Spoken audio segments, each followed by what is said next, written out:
Hey guys, tonight we drift into the hush of Calabria's mountain shadows, where the pine trees murmur secrets and the stone villages tuck their stories deep beneath the moss. The year is 2004, and in the rugged hills of Africa, the scent of burning chestnut hangs thick in the night. A dog barks once, then never again. Somewhere behind a shuttered window, a pot of espresso simmers slowly, like a heartbeat trying to remember its rhythm. We're heading into the realm of Giuseppe Morabito, a name that few dare whisper aloud, and fewer still truly understand. They call him Ndrangheta, the straight shooter, but nobody can quite tell you why. He's not loud. He's not flashy. He doesn't need to be. When Giuseppe moves, the hills lean in. You probably won't survive a week in his world, not because of the bullets, but because of the weight of silence.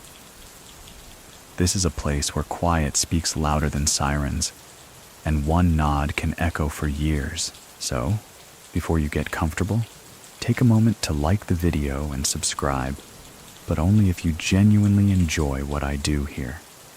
And I'd love to know, where are you listening from tonight? What time is it on your end? Now dim the lights, maybe turn on a fan for that soft background hum, and let's ease into tonight's journey together. Night falls uneven over the Aspromonte, that stern mountain chain at the toe of Italy's boot. In a modest village clinging to the rocky slope, Africo Nuovo, a candlelight flickers through cracked shutters. Inside, an old man places a small leather-bound book onto a table carved from chestnut wood. He straightens his collar, though there's no one to see it. Giuseppe Morabito, 80 years old and a phantom to the police for nearly 2 decades, sits alone, but not aimless. He listens to the wind threading through the olive trees beyond his window. Even now, even in the rustle of branches, he knows what he's hearing. Movement, perhaps, or something softer. A misstep. A mistake. Down in the valley, the carabinieri shuffle silently in formation, their boots softened by soil. They've tried before. They'll try again. He watches, not through a scope, but through knowing. The thing about hiding this long is you don't need eyes on every trail. You just need to understand the rhythm of men who follow orders. Africo isn't the kind of place you find on accident. Perched high, it once crumbled from landslides, only to be rebuilt in a form even more forgettable. Whitewashed concrete homes hugging the hillside like they didn't want to be there either. Yet Giuseppe chose this ghost town for a reason. Not just because he was born nearby, or because the terrain offers 10 exits for every entrance. No, it's because Africo forgets willingly. Tonight, the dogs bark too early. The wine vendor at the square packed up without counting his coins. Giuseppe doesn't need a satellite feed to know something's coming. He lights a cigarette slowly, one he rolled himself with fingers that haven't shaken in 50 years. The tobacco is harsh, grown locally, cured in caves. He takes one drag, just one, then presses it out. Not because he's cautious, because one drag is all he needs. That's the difference between Giuseppe and those who chase him. They act on motion. He acts on rhythm. Outside, the fog grows teeth. The police inch closer, guided by thermal imaging and hope. They think they know the layout. They don't. Giuseppe's house sits above a carved-out stable. What looks like a pantry door leads to a set of stone steps curving underground. He doesn't bother closing the book. It contains only 3 names and 2 dates. No titles, no roles, just arrangements. Do you remember the day he left with the first money? It was summer then, hot and wine-stained. He'd tucked a bundle of lira into a rusted tin and buried it behind a church. No one saw, yet everyone somehow knew. Back then, in the 1960s, he was already drifting toward legend.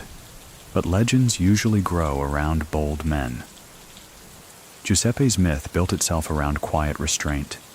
His enemies vanished not in fireworks, but in paperwork. A quiet knock, 3 soft taps, sends him upright, but not alarmed. He knows the rhythm. It's not police. It's Matteo, the boy from the next ridge, now a man with 3 kids and a spine of loyalty stronger than steel. Matteo enters wordlessly, sliding the paper across the table. It reads only, "Tonight." No time, just an understanding. Many people still think that Giuseppe Morabito had dozens of men protecting him at any moment, that his hideouts were manned by armed guards and surveillance gear. But here's the twist. He preferred no one. Solitude is harder to trace. He sends Matteo away with a nod. The younger man leaves the way he came, in silence, the message delivered. Giuseppe folds the paper once, then burns it in a teacup. The flame flickers, then dies with a curl of ash. He reaches for a wooden cane. Not because he needs it, but because the hill outside is slick tonight, and the wind is the kind that betrays even the most practiced feet. Outside, mist coils around cypress trees like breath refusing to rise. He moves slow, steady, his footsteps as rehearsed as a prayer, and then, like fog merging with night, he's gone. The year is 1934, and in the rugged, wind-bitten village of Africo Vecchio, high above Calabria's Ionian coast, a woman gives birth to a son in a one-room stone hut with more smoke than air inside.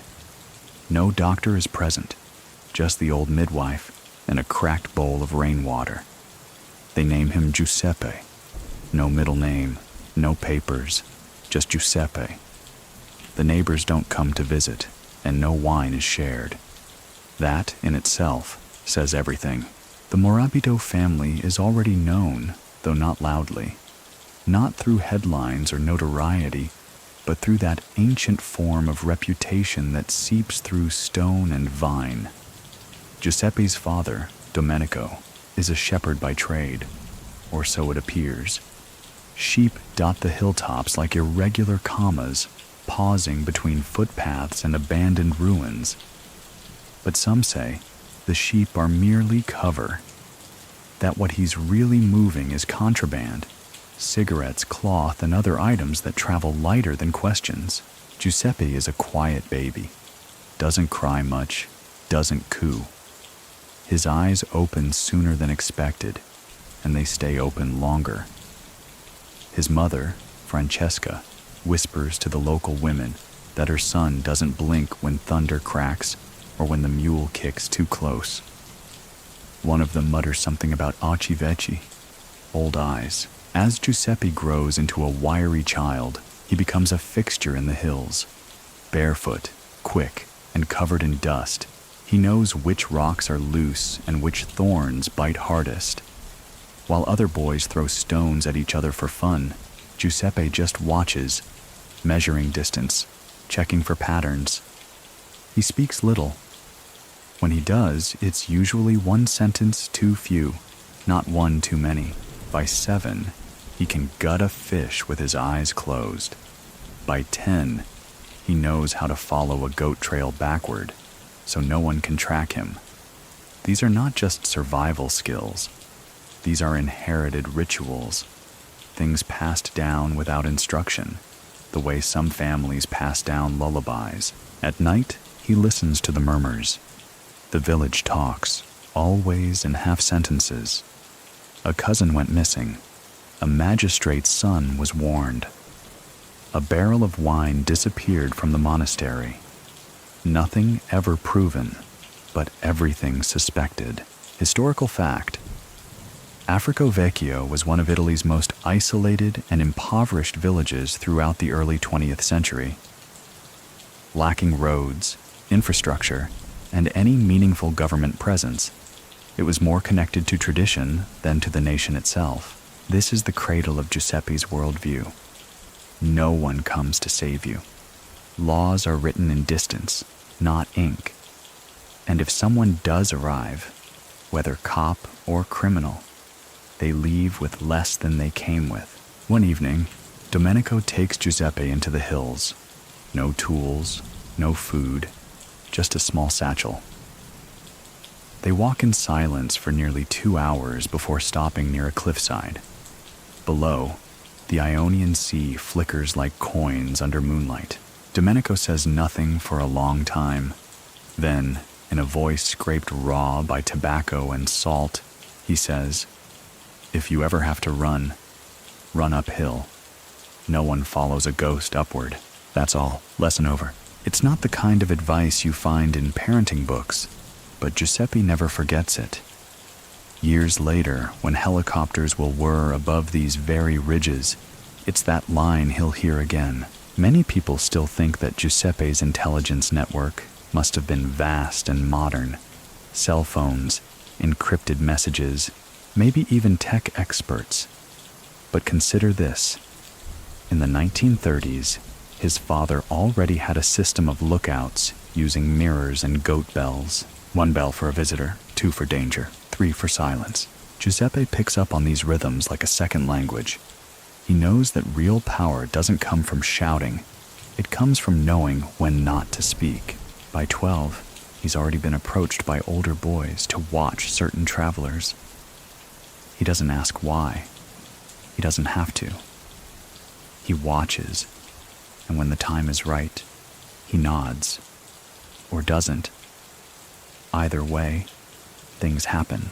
By 13, a small pouch of coins shows up under his pillow one morning.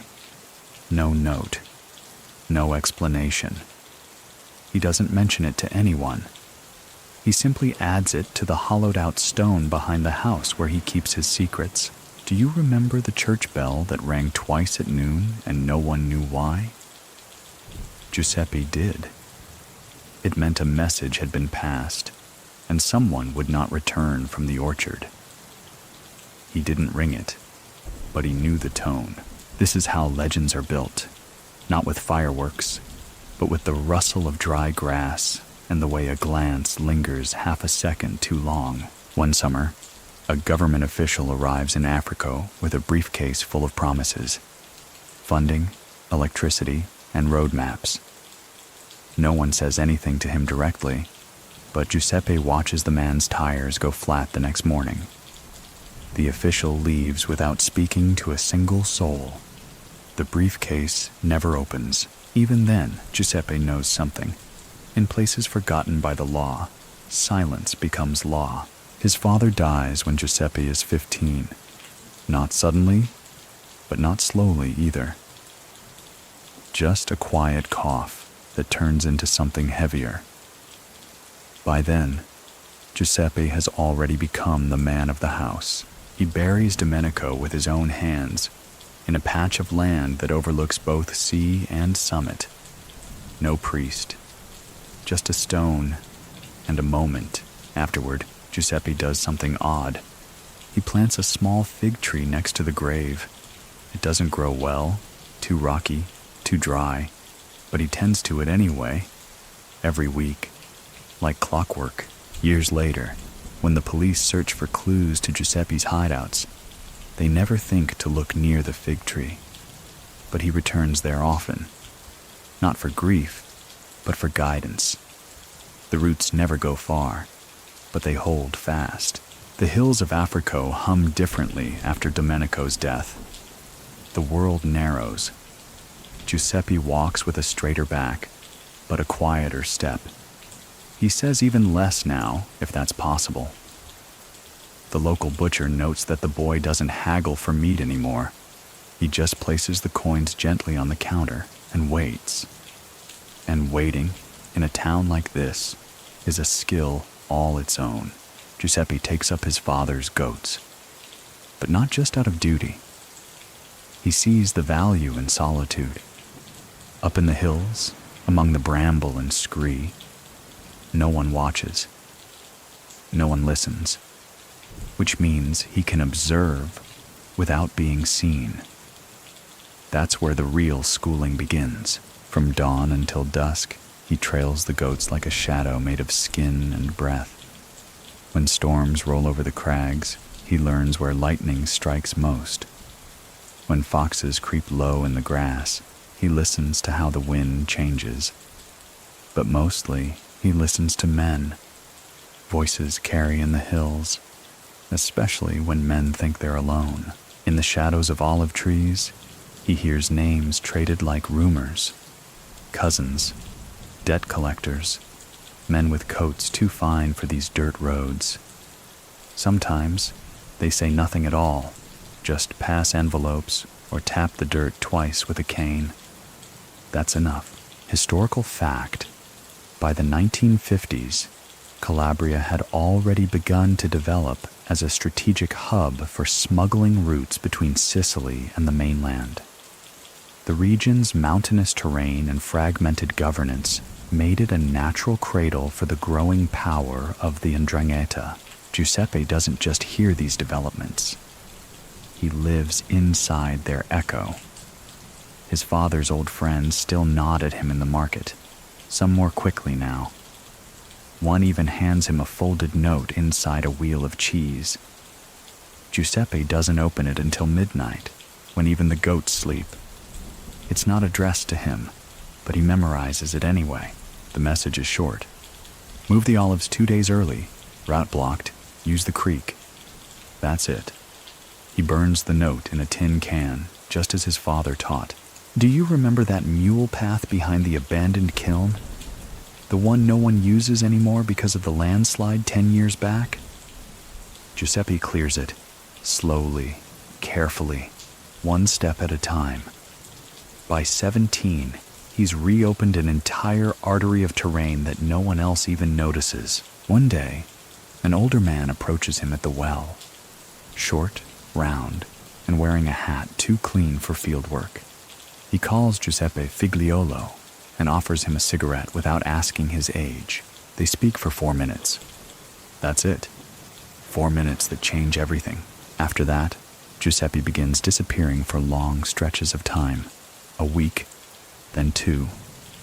He returns with bags heavier than goat feed and clothes that smell faintly of motor oil and ink. He doesn't explain. No one asks. There's a moment, quiet and absurd, when Giuseppe tries to paint. A passing artist from Florence leaves behind some oils and a canvas board. Giuseppe finds it behind the church one morning and carries it back like it might explode. For 3 nights, he dabs colors with a stick, trying to recreate the mist that coils around the trees at dawn. He never finishes the painting. On the 4th night, he burns it. Not out of shame, but out of discipline. Beauty, he realizes, can't last in a world where silence is currency. Still, that mist stays with him. The way it covers tracks. The way it softens the sound of boots on gravel. One evening, while resting under a fig tree that wasn't supposed to survive, he sees a small group of men crouched near the creek. Their voices are low, urgent. One of them drops a pistol into the water. Another mutters about Reggio. Giuseppe watches from the ridge above, chewing on wild fennel like it's a cigar. Many people still think that the old generation of mobsters became powerful through violence. But here's the truth. Men like Giuseppe became dangerous by learning when not to act. By the time he turns 20, he's become a courier, an invisible one. He carries messages inside hollowed bread loaves, in the lining of his boots, behind the false seams of a goat's saddlebag. He speaks less now, and even when he does, people remember the silence that comes after more than the words themselves. At a wedding that year, he's seen standing in the corner, dressed in all black. Not for mourning, just simplicity. A woman from the bride's side offers him a dance. He declines with a smile, then steps out into the courtyard to smoke alone. 10 minutes later, a man in a gray suit steps out after him. They talk for 5 seconds. The man leaves the wedding altogether, Do you remember the old man who ran the flour mill? One day, he's arrested for smuggling sugar into Naples. He never mentions Giuseppe. When he's released 2 years later, he goes right back to milling. But he starts locking his doors. Giuseppe's influence doesn't rise like steam. It seeps in like damp through stone.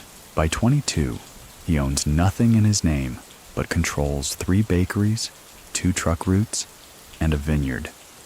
On paper, he's just a goat herder. In practice, he's the nerve center of something nobody names, and then comes the baptism. Not for a child, for himself. A ritual as old as the stones beneath Africa. They say it involves a sacred cloth, a drop of blood, and a saint card burned in a chalice. They say nothing, officially. But after that night, Giuseppe begins to carry a small black book with no writing inside, just blank pages. He never writes in it, never reads from it. But it always goes with him, even when he's up in the hills alone, even when the moon is gone and the wolves are near. He has the book. Some say it holds names. Others say it holds nothing but the weight of responsibility. So what do you think? The morning air in Africa Vecchio is a living thing. Thin, sharp, and laced with salt dragged up from the Ionian coast. Giuseppe wakes before the goats, before the birds, before even the sun has committed to rising. He doesn't stretch, doesn't yawn. He simply lifts himself from his cot like a man who never truly slept. At 23, Giuseppe Morabito no longer blends in. He doesn't stand out either, but that's the point. He moves like smoke, always present, never clinging. And yet, everyone in the hills knows who he is. They just don't say it aloud. Not because they're afraid, because they know better. There's a boundary forming around him now. Not physical, but felt. Men twice his age lower their voices when he passes. A priest once stops mid-sermon when Giuseppe walks into the back of the church. The homily picks back up 2 minutes later. On a completely different topic, Giuseppe's transition into the ranks of the Ndrangheta isn't marked by ceremony. There are no oaths beneath moonlight, no dramatic handshakes. Instead, there are meetings that look like nothing.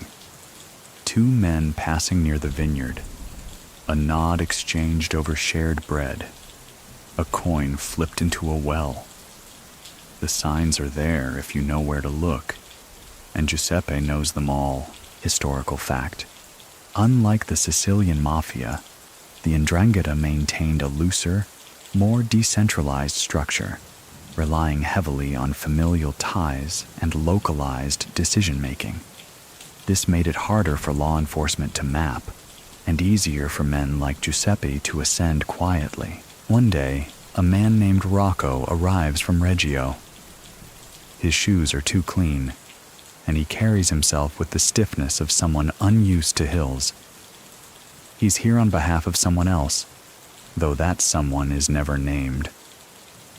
They meet in a barn with no animals, just shadows and hay. Giuseppe listens more than he speaks, as always. Rocco explains that a certain truck route is being disrupted by confusion, that a competitor, someone from Gioia Tauro, is challenging traditional paths. He asks if Giuseppe might advise on the matter. Giuseppe doesn't nod, doesn't speak. He just pours 2 glasses of wine, hands one to Rocco, and walks away. 3 weeks later, the confusion ends. The competitor vanishes. The truck routes resume. Giuseppe never mentions it again. From this point, people start referring to him as compare. Not boss, not leader, just uncle. It's a term that carries both familiarity and deference. He becomes a counselor of sorts, a man others turn to when blood is too hot or too cold, and he keeps herding the goats. That's what unnerves people the most. He doesn't change, doesn't trade the hills for a villa or the stables for a marble foyer. He continues rising with the wind, walking the same paths his father did. But now, every step carries weight. Every pause is a decision. One evening, a young boy, no older than 8, follows Giuseppe up a trail, curious. He wants to see where the goats go. Giuseppe doesn't speak, just hands the boy a smooth stone and points to a spot beneath a tree. The boy sits, waits. 2 hours later, Giuseppe returns from his loop. The boy is still there, shivering slightly. Giuseppe gives him a slice of bread and tells him softly, "Most don't wait." Then he disappears into the trees again. The boy grows up to become one of his most loyal messengers, never speaks his name, never accepts more than what's needed. Do you remember that small cave near the eastern slope? The one the villagers always said was haunted? Giuseppe has a key to it, not because it has a door, but because he found a rock that wedges perfectly into its mouth. Behind that rock, a cache of documents, not accounts, decisions, pieces of paper that say who should be married, who should not, which paths should be taken, and which left to nature. Many people still think that organized crime in Italy was a matter of violence first. But with Giuseppe, it was always about balance. He was less a warlord and more a weight on the scale. If one family grew too bold, he whispered elsewhere. If two were ready to clash, he arranged a shared debt. No one likes to kill someone who owes them. He begins attending meetings now. Not the kind with chairs and tables. The kind with flat stones under moonlight. Men sit in circles. No one raises their voice. When Giuseppe speaks, it's usually only once, and always last. He gains a reputation not for anger, but for clarity. They say he can read a man's intent by the way he buttons his shirt, that he knows when a deal will go bad before it's even been offered. There's a story, half true, half legend, of a visiting man from Naples who tries to bribe Giuseppe with an envelope fat with banknotes. Giuseppe doesn't touch it. He simply places a cup of hot espresso beside it and walks away. When he returns, the envelope is gone. The man too. No one hears from him again, but no one dies. That's important. Giuseppe isn't a killer. He's a corrector, a presence that adjusts the slope of the land beneath your feet until you realize you're standing somewhere else entirely. So, what do you think? Was he born for this? Or did the hills shape him into what they needed? Either way, by his mid-20s, Giuseppe Morabito is no longer the shepherd's son. He is the shepherd of silence.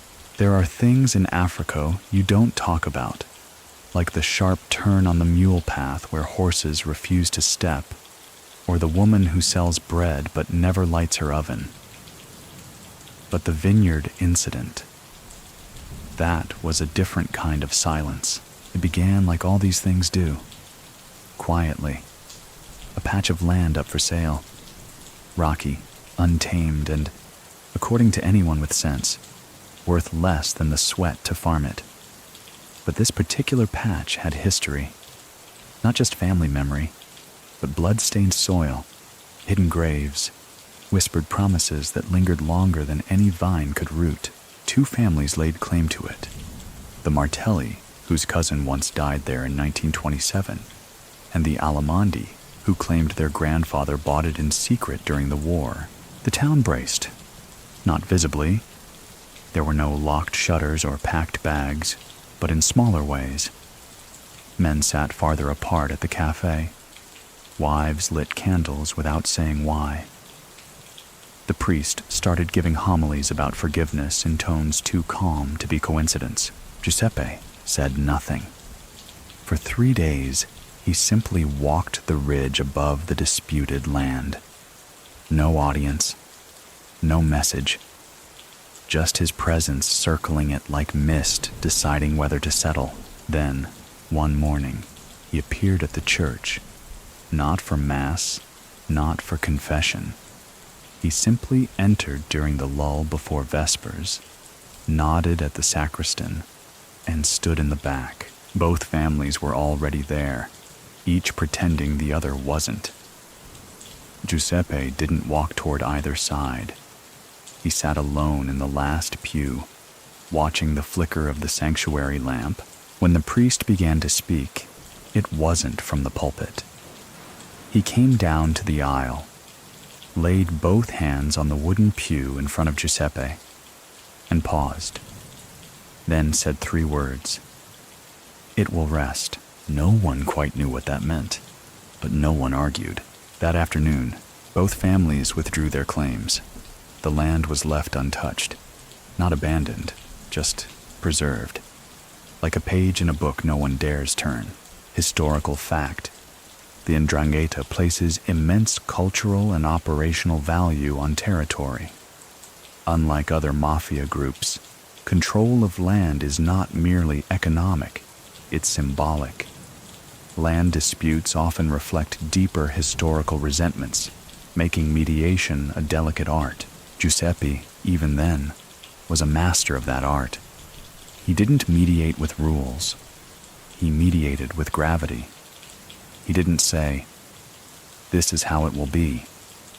He simply made it impossible to imagine otherwise.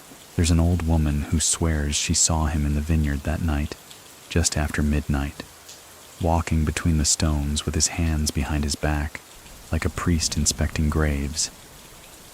She says he picked up a handful of soil, smelled it, and let it fall. Then he whispered something.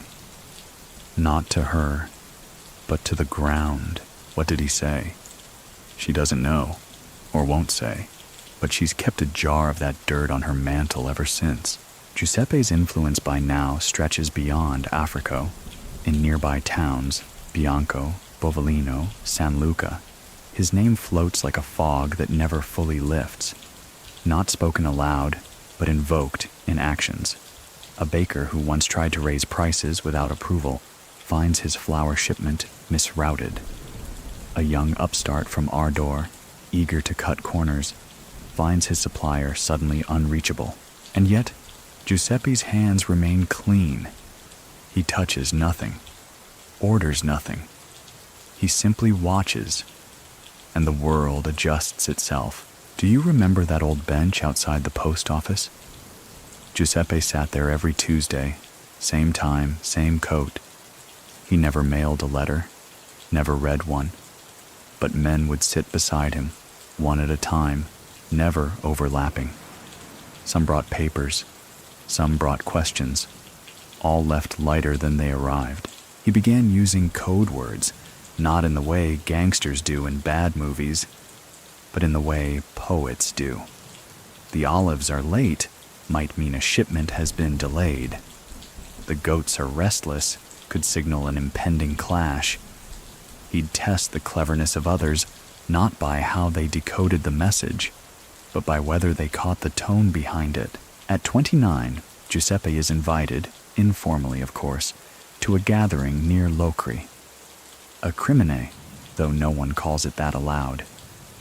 It's a convening of those whose roles don't exist in public record, but whose decisions echo through Calabria like church bells after rain. He arrives late, on purpose, wears the same jacket he's worn since 1952, doesn't bring a gift or guards or even food, just himself. They give him the back seat at the circle, not out of disrespect, but because the back seat listens best. And Giuseppe listens for 2 hours, hears plans, complaints, posturing. Then, with one quiet throat clear, he says, "The sea does not argue with the tide." And just like that, a dispute between two clans ends, not with blood, but with metaphor. Many people still think power is about presence, but with Giuseppe, it was about weight. The unseen pressure of someone whose very silence could unmake a room. There's a day, around this time, when a police officer in Bova Marina mentions Giuseppe's name in a bar, not critically, just casually. 3 days later, he requests a transfer. No threats, no violence. He just begins sleeping badly, seeing things out of place. The sense that someone is always walking just behind him. He isn't harmed, but he is corrected. Giuseppe understood that control was not about punishment. It was about precision, and precision demands patience. So what do you think? Could you live like that? Always measured, always listening, always one pause away from a decision that shifts a town? Most can't. That's why most follow. By the time Giuseppe turns 30, the hills know his footsteps better than they know rainfall. You can feel it in the way old men straighten their backs when he passes, not out of fear, but out of ceremony. His reputation is no longer whispered. It is absorbed, like moisture in stone. And still, he owns nothing. Not on paper. Not a business, not a car, not a single parcel of land. If the state were to look for him, they'd find only a ghost. But look closer, and you'd see Giuseppe behind the butcher's change drawer, in the truck route timetables, and in the unspoken understanding between rival families who never cross certain roads. It's during this period that the Ndrangheta evolves into something more than a loose clan of shepherds and smugglers. They become architects of silence, engineers of invisible economies. And Giuseppe isn't just part of it. He's shaping it. Historical fact. By the late 1960s, the Ndrangheta had expanded beyond Calabria's hills, setting up logistical and financial routes in northern Italy, Switzerland, and even Germany. Unlike Cosa Nostra's flashier operations, the Ndrangheta operated largely under the radar, its strength rooted in familial secrecy and coded trust. At the center of this shift is a new forum, an informal, rotating council of high-ranking affiliates from across Calabria. They don't call it a board or a tribunal. They call it La Tavola Muta, the silent table. And Giuseppe is always the last to arrive, always the first to leave. He rarely speaks during these gatherings, but his one or two sentences, always delivered after the wine has been poured and the tension thickens, tend to settle more disputes than hours of debate. At one such meeting, held in a decrepit farmhouse near Chimena, a disagreement boils over between two clans. One wants to expand extortion into nearby markets. The other insists on maintaining the balance that overreach leads to attention, and attention leads to collapse. Giuseppe listens, watches. He finally stands, walks to a rusted nail in the beam above, and hangs his coat there. Then, without turning around, he says, "Greed is loud. Loud gets followed." No one speaks for a full minute. Then one of the bosses stands, nods, and withdraws his proposal. The coat stays on the nail for the remainder of the night. Back in Africa, Giuseppe maintains his routines. Every Thursday, he visits a widow near the edge of town, not out of romance, but because she once fed him when his father was dying. He never knocks, just leaves a fresh loaf and a small envelope under the stone bowl by her door. Do you remember the vineyard from the land dispute years earlier? It still lies fallow, and yet, every September, someone gathers there to light a single lantern and pour a glass of red wine onto the soil. No name, no invitation, just ritual. Giuseppe starts using a new phrase, one that begins appearing in his rare directives. Sempre diritto, always straight. It's not about honesty, it's about clarity. When you say something, you do it. When you owe something, you pay it. When the world shifts, you do not flinch. He begins mentoring a small group, not publicly, not formally. Just young men who seem to appear at his side when needed. He teaches them things like how to tell a good shoe from a bad one, how to speak with the eyes, and how to remember entire conversations without ever writing them down. One of these young men, Pietro, asks Giuseppe once if he's afraid of death. Giuseppe replies only of dying in a way that doesn't echo. There's no bravado in it, just architecture. Every decision, every delay, every silence, it all builds towards something, even if that something is never named. One winter, a young lieutenant from the Guardia di Finanza shows up in Africa, full of ambition and northern vowels. He starts asking questions, takes notes, interviews locals. For 3 weeks, he walks into bars and bakeries with the assurance of someone who believes laws have edges. On the 4th week, he leaves. No incident, no scandal. Just leaves. Later, he files a transfer to Torino. When asked why, he writes, "The people speak in riddles, and the riddles don't want solving." Giuseppe never meets the man, but someone tells him what the lieutenant said, and Giuseppe just smiles, faintly, like someone who's been handed a poem written in their own handwriting. Many people still think that organized crime is about territory and weapons, but for the Ndrangheta under Giuseppe, it was about interpretation.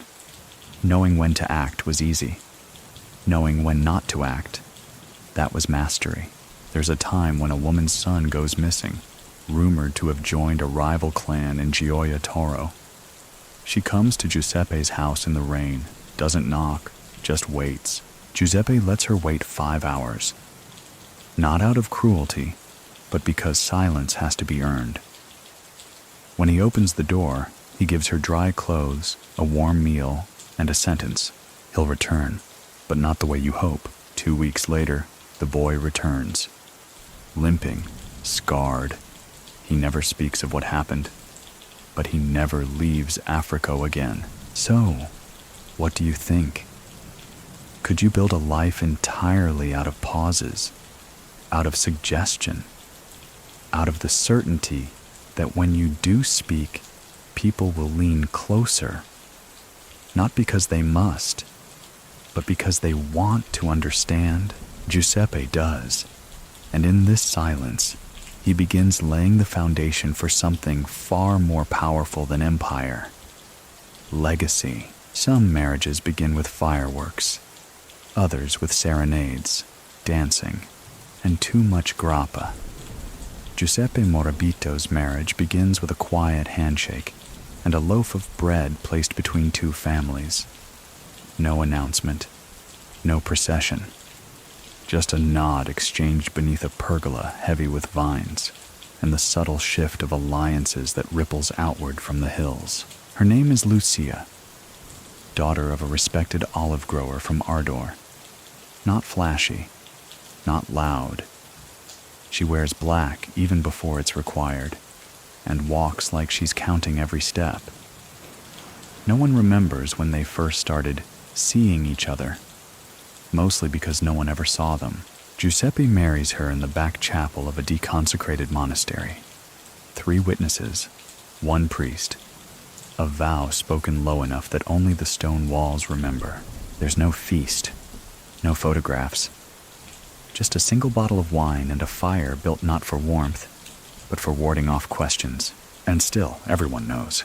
Within days, messages begin arriving without signatures. Old disputes suddenly resolve themselves. A cousin with a gambling debt settles it in full. A shipment of citrus previously delayed at the Reggio port finds itself approved, stamped, and on the move. It's not that Lucia brings power. It's that her name, when placed beside Giuseppe's, signals something new. Consolidation. Historical fact. In traditional Ndrangheta culture, marriages between families of influence were rarely about romance. They were strategic alignments, pacts inked in wine, and silence rather than law.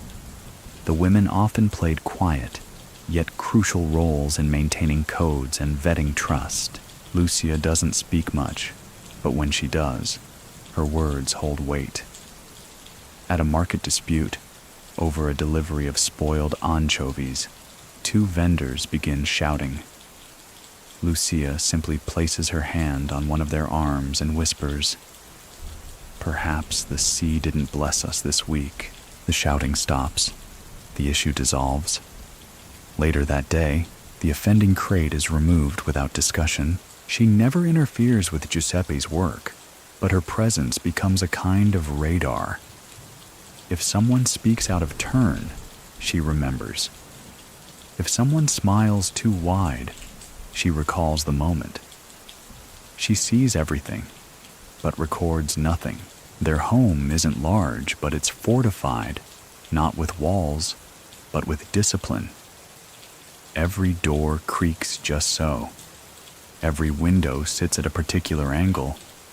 A visitor knows immediately whether they are welcome, tolerated, or expected to leave. And Giuseppe, though not a romantic in the Hollywood sense, begins to soften around the edges. He brings her figs. He lights the stove before she enters the kitchen.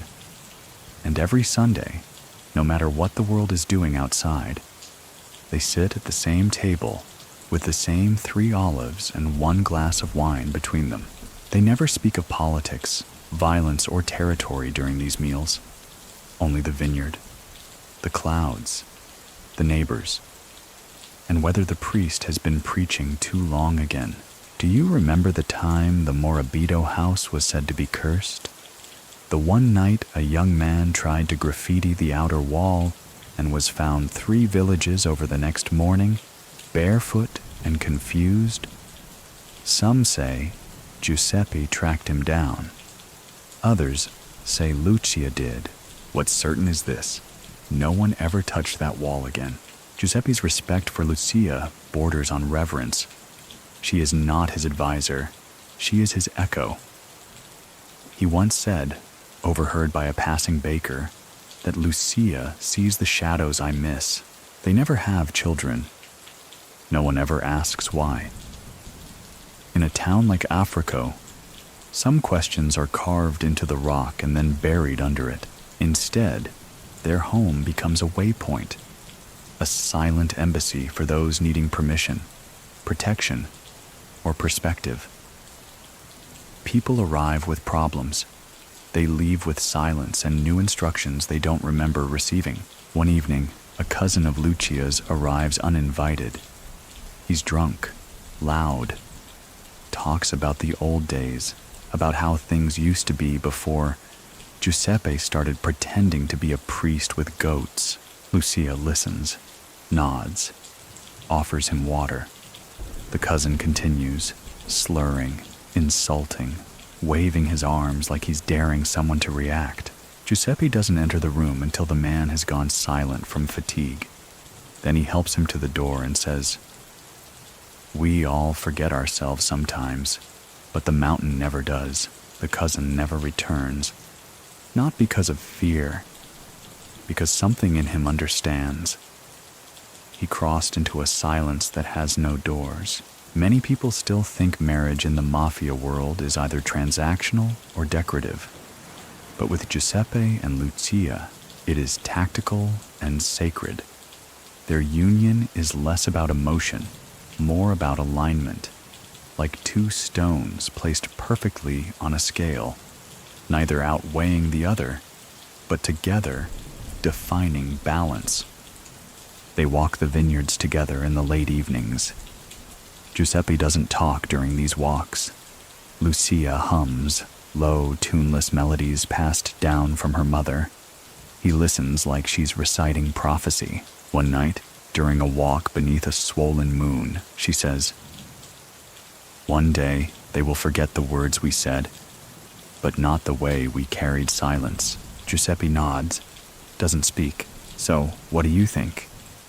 In a world built on shadows, is love the lantern, or just another shape in the dark?" In Calabria, decisions are rarely written down. They ripple, passed hand to hand through bread loaves, tucked into collar folds, whispered between breaths. And at the center of it all, by the late 1960s, sits a structure older than democracy, yet somehow still sharper. The criminy. Not everyone even knows it exists. Fewer still know how it functions. It's not a government, not exactly. More like a court with no ceiling, no judge, and no records. Just a circle of men, each seated in silence, decisions rendered through glances and nods. And at one side of the circle, often in the seat with the worst lighting, sits Giuseppe. They don't call him capo. They call him quello che ascolta, the one who listens. By now, his reputation stretches across Aspromonte and down into Reggio, Crotone, and Catanzaro. Not because he's flashy, he still wears the same wool coat he's had for years, but because of his consistency.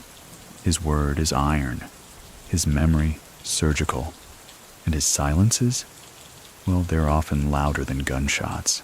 The crimini doesn't meet regularly. It assembles like weather, when storms are on the horizon, when blood has started to warm in old family lines, or when business needs the sort of clarification that only shadow can provide. Historical fact. The crimini is a real coordinating structure of the Ndrangheta, responsible for regulating conflicts, assigning territories, and ensuring cohesion among various clans. It often meets annually during the September religious festival of Polsi, but also convenes when needed in secret locations. Giuseppe attends one such gathering in a stone mill outside San Luca. The air inside smells of mildew and pepper oil. Men sit on overturned crates. Wine bottles act as paperweights, though there are no papers. Just memory. A dispute has risen between two families, one from Siderno, the other from Locri. It's about jurisdiction over a port route. Nothing unusual, except this one has already drawn blood. One brother knifed in the thigh, one cousin missing. The men argue, low voices, coiled with tension. Then Giuseppe raises his hand, not high, just enough to shift the air. He doesn't accuse, doesn't demand. He simply says, when two knives are raised at the same time, neither one cuts clean. That's it. A pause. Then the room begins to nod. Slowly. The solution isn't detailed, but it's absorbed. The port route will be shared, conditionally, and both families will be watched. Not by police, of course. By time. Afterward, one of the younger delegates approaches Giuseppe, nervous, sweating. He asks how Giuseppe knew what to say. Giuseppe replies, because I already knew what not to say. It becomes his legacy at the crimini. Not rulings, but recalibrations. He speaks as though he's lifting a curtain from someone else's mind. Do you remember the ledger that was never found? The one police believe tracked all financial flows from Africa to Milan to Zurich? Many say Giuseppe kept it, that it was written in invisible ink or coded numbers only Lucia could decipher. But those close to him say otherwise, that his ledger was himself. He remembered everything, what was owed, what was promised, what was unsaid. He begins introducing a new structure to the younger men, not commands, but questions. What would you do if no one answered your call? What does it mean to be repaid in silence? If your friend lies once, what did he lose? The truth or your attention? These aren't riddles. They're vetting tools, mental sieves, and only a few pass through them intact. Among those who do is a young man named Carlo. Not family, not blood, just hungry and patient. Giuseppe keeps him close, not as a protege, but as a mirror. Carlo once asks Giuseppe why he doesn't carry a weapon. Giuseppe says, I carry the memory of who did. It's a chilling answer, not in tone, but in implication. Because Giuseppe's influence is not in what he can do, but in what others believe he will do. he becomes something more than a capo. He becomes an axis. In the absence of centralized power, the Ndrangheta orbits him, not through hierarchy, but gravity. Many people still think the mafia's most important tool is the gun, but in Giuseppe's case, it's the pause. That moment between question and answer, between arrival and reaction. That breathless span where decisions cement. One night, a shipment goes missing. A truck of imported cigarettes from Albania, rerouted through Puglia and never seen again. Fingers point, voices rise. A meeting is called. Giuseppe listens, as always.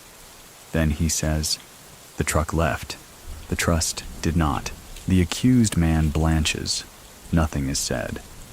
But within a week, he's relocated, voluntarily, and the missing shipment? Found. Slightly soggy, but mostly intact. This is the power Giuseppe has come to wield. Not dominance, but definition. He doesn't need to say, "I'm in charge." He redefines what in charge means. So, what do you think? Could you lead an empire without claiming it? Could you sit in the darkest part of the room and still cast the longest shadow? Giuseppe can and does. The word starts drifting down the slopes sometime in late spring. Giuseppe is capo crimine. Not shouted. Not printed. Just said, in voices quieter than rustling leaves. No one knows who said it first, or if it's even true in the official sense. Assuming official means anything in a world where power is measured in glances. But it fits. Like a glove no one wants to wear, but everyone respects. Giuseppe, naturally, never acknowledges it. He continues as he always has, walking the trails, meeting in barns, showing up late and leaving early. If he is the capo crimine, he's the quietest one Calabria has ever known. But even without a crown, the signs are there. Disputes that once took weeks to settle now end with a single sentence. Ambitious young men from Salerno, from Gioia Tauro, even from Turin, all make quiet pilgrimages south. Not to boast, to observe. And then comes the invitation. Palermo, the city of churches and gunmen, of suits and suspicions. The Cosa Nostra, flashier cousins from across the strait, are hosting a private summit. It isn't for the media, or the historians, or even the soldiers. It's for the architects. The invitation arrives in the form of a wine bottle, deep red, unmarked, delivered to a mutual contact in Cosenza. Inside the cork, a note, polite company desired, attendance optional. Giuseppe receives it without ceremony. He reads the note, nods once, and leaves the bottle unopened on the windowsill. For days, he doesn't speak of the meeting to anyone, not even Lucia. But the next week, he shaves, polishes his old boots, and boards a train that no one saw him catch. Historical fact.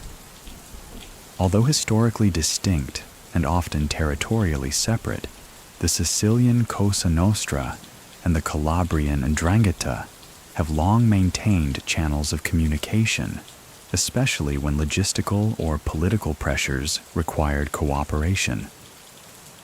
Meetings between upper ranks were rare, but not unheard of. The Palermo summit is not held in some palazzo or seaside villa. It takes place in a butcher shop after hours, counters cleared, chairs arranged, the smell of cold meat clinging to the tiles. 10 men, no guards, no introductions. Giuseppe is the only one who arrives alone. No driver, no escort, just him, wrapped in a black coat that has seen 3 decades and just as many governments. The men speak softly. Topics float: port controls, Swiss accounts, judges who've grown too curious. One man from Trapani talks too much. Another from Agrigento keeps checking his watch. Giuseppe listens, says nothing. He folds his hands in his lap, eyes half-lidded, as if he's watching a memory. Then, when the talk turns to expansion into Milan, he speaks. Just once. Roots grow deeper in still soil. The room stills. No one knows exactly what he means, but they feel it. The way a forest feels an axe long before it strikes. Later, one of the Sicilians offers him a cigar. Giuseppe declines. Instead, he takes a fig from his coat pocket, wrinkled and sweet, and eats it slowly. The next morning, he is gone before the butcher unlocks the shop. Do you remember the tailor in Reggio who swore Giuseppe's jacket was cursed? That every man who tried to copy its stitching fell into ruin? Silly, perhaps. But after the Palermo meeting, no one dared wear a coat with 4 interior pockets ever again. When Giuseppe returns to Africa, he doesn't mention the trip.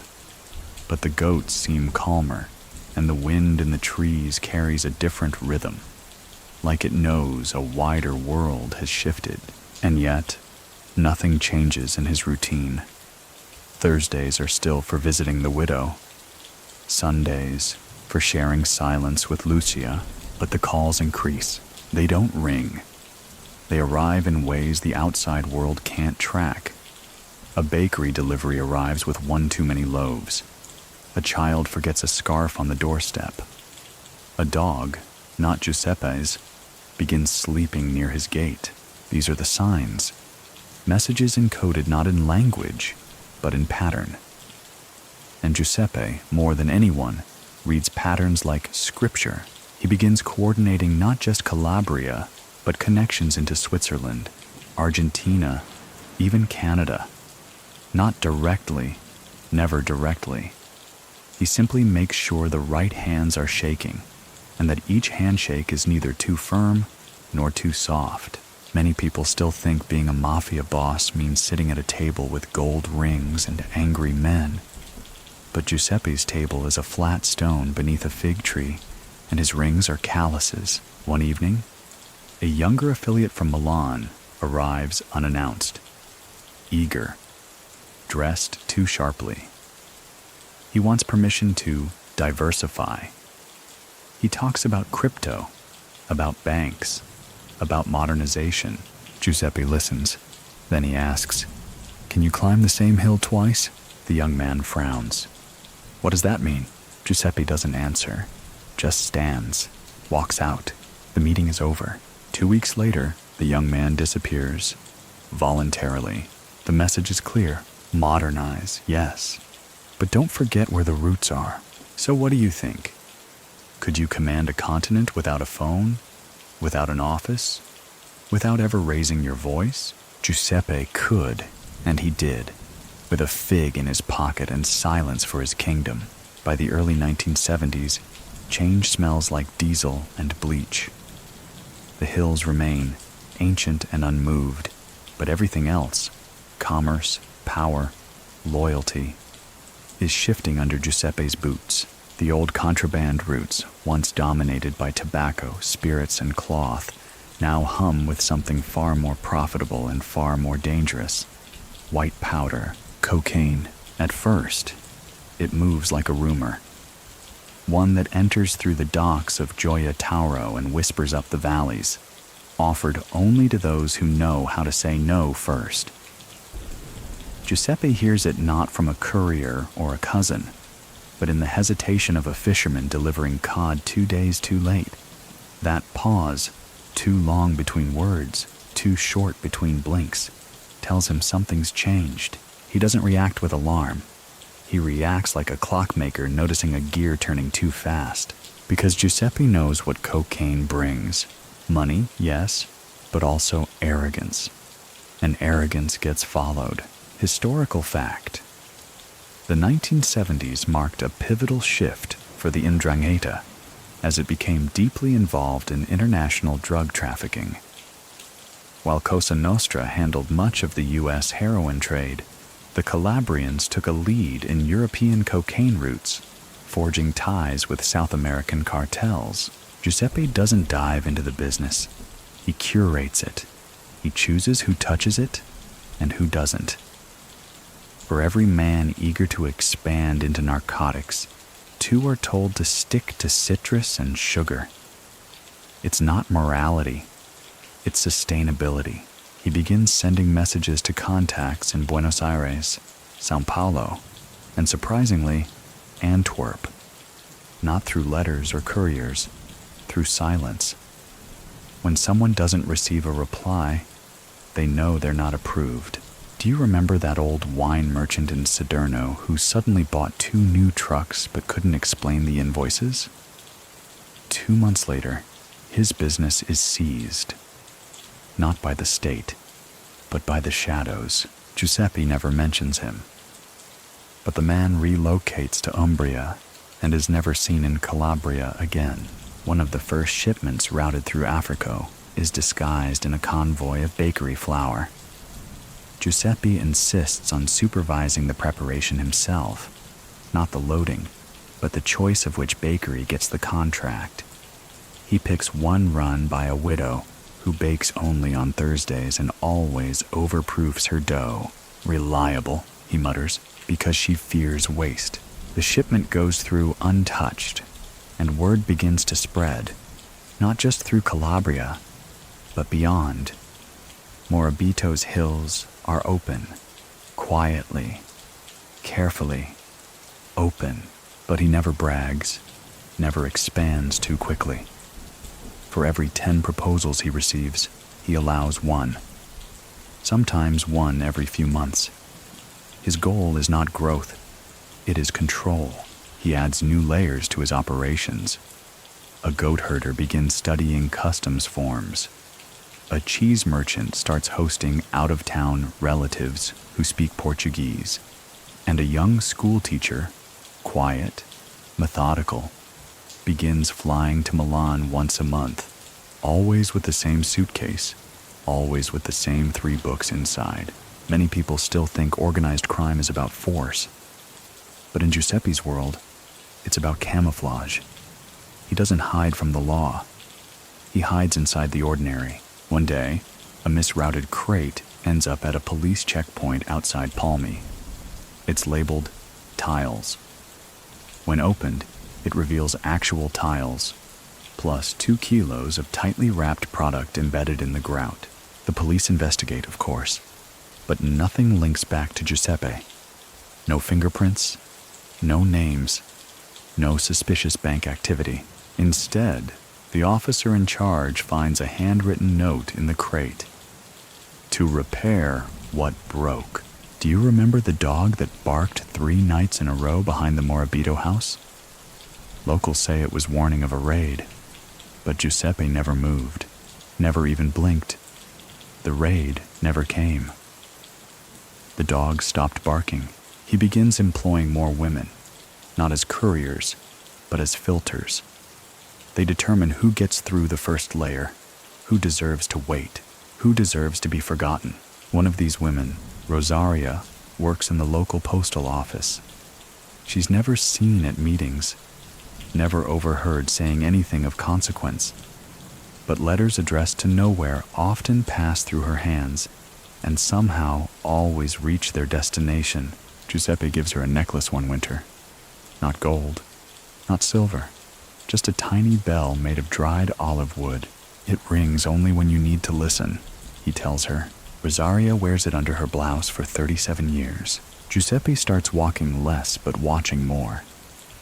He installs nothing, wears no wire, but he knows who has which car, who's changed shoes, who sighs before shaking hands. Once a man proposes to expand the cocaine route through Naples, using students as mules. He's young, eager, full of numbers and charts. Giuseppe listens, nods, then asks, what will they do when the students graduate? The man doesn't understand. He leaves confused.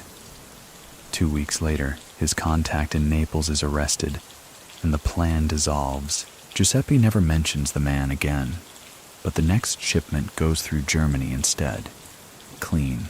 Many people still think Morabito operated like a king, but he behaved more like an editor, redacting, refining, removing excess. So what do you think? Could you run a continent's drug artery from a stone house with no electricity and a stove that whistles like a canary? Could you measure global risk in teaspoons and oven timers? Giuseppe did. Without raising his voice, without leaving footprints, just flour, goats, and one quiet window facing the sea. Winter descends on Africo, not with snow, but with stillness. The hills seem to hold their breath. The olive trees wear frost like silver lace, and the paths between homes feel narrower, as if the cold has pressed everything inward.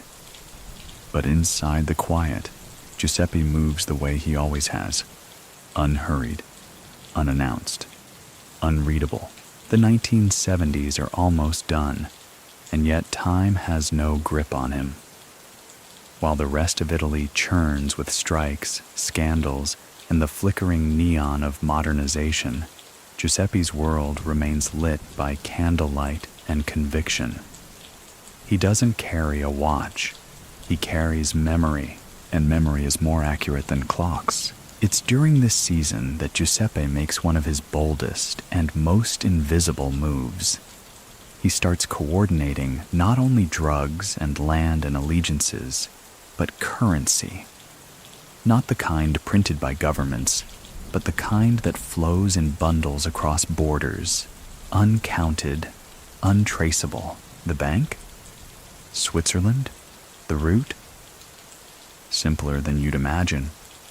Goat trails, monastery guests, and a man in Genoa who only speaks in chess terms. It starts with a bakery, always a bakery. This one is in Gioiosa Ionica, owned by a couple who still roll their dough by hand. On the surface, they sell bread. Underneath, they route weekly cash packages wrapped in parchment paper and labeled with fake recipes. One reads, Ricetta per pane dolce con nebbia, sweet bread recipe with fog. Inside, 200,000 lira, tightly pressed and lightly dusted with flour. Historical fact.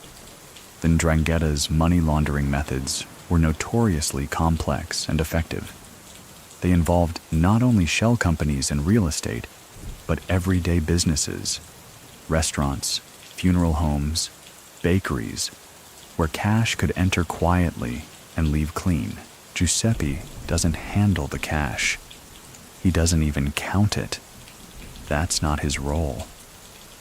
His role is to watch the faces of those who do, and notice when the smile stiffens or the breath pauses before an answer. A new man arrives from Milan, sharp suit, soft hands, claims he can double Giuseppe's earnings using offshore accounts and Luxembourg loopholes. He brings spreadsheets, charts, speaks for 10 minutes straight. Giuseppe interrupts once to ask what kind of bread his mother made. The man doesn't remember. Giuseppe ends the meeting. 2 weeks later, a different man arrives. No charts, no claims. Just a single page with 6 names and a map drawn in pencil. Giuseppe reads it once, nods, and puts it in the fire. That man becomes the unseen architect of his offshore channels. Do you remember the telescope in Bova Marina? The one found in a secret apartment after Giuseppe's arrest, pointed always toward the hills? No one knows why it was there. Some say he used it to track visitors. Others say he simply liked to watch the fog roll over his old goat paths. But maybe, just maybe, it was aimed at a particular clearing. One where couriers met, always at dawn, never with phones. Giuseppe orchestrates these meetings without ever appearing. His messages arrive folded in scarves, baked into crusts, scribbled on the inside of cassette tape covers. Once, a shipment is delayed in Sardinia. Bad weather. A new customs official asking too many questions. The contact panics, calls twice. No answer. Then he receives a postcard. No return address. Just a photo of the Aspromonte and 3 words. It always clears. The next week, the official is transferred, and the shipment passes without issue. Many people still think Morabito ruled with force. But what Giuseppe truly mastered was impression. He made people believe he was always nearby, even when he wasn't. Especially when he wasn't. Lucia plays her part too. She answers no questions, makes no phone calls, but her garden begins to grow in patterns. Lavender for agreement, rosemary for caution, basil for delay. Those who know how to read it understand. And when she doesn't tend the garden at all, that means stop. One evening, a priest, new to the area, visits to inquire about donations for a roof repair. Lucia makes him tea. Giuseppe joins halfway through. They speak of the roof, of rainfall, of how the tiles sometimes echo more loudly at night. The priest leaves with nothing but a small envelope and a nod. A week later, the roof is fixed. But so is the dispute between two feuding clans in the region, neither of which were mentioned. That's Giuseppe, fixing things without touching them. Many still debate whether he was truly capo crimine. There are no documents, no recordings, no confessions. But look closely at the flow of goods, the shift in tone between rival towns, and the silence that follows his name. So what do you think? Can a man govern with nothing but glances, metaphors, and wind? Can he rule a system so deeply that his absence is felt more than his presence? In Giuseppe's Calabria, the answer is yes. The rain that falls in Reggio Calabria isn't soft. It slaps rooftops, erodes roads, and washes secrets into the sea. And one night in the early 1980s, it washes up a name. Not Giuseppe's, but one close enough to draw heat. A cousin, young, restless, too visible. He was supposed to run a warehouse. Instead, he ran his mouth. The cocaine shipments had been moving cleanly through the ports. Routes plotted by shepherds, guarded by bakers, blessed by silence. But the cousin, call him Aldo, wanted efficiency. He used phones, hired men from outside, wore shoes too polished for dirt, and then he bragged. Not much, just a whisper in a Milan bar.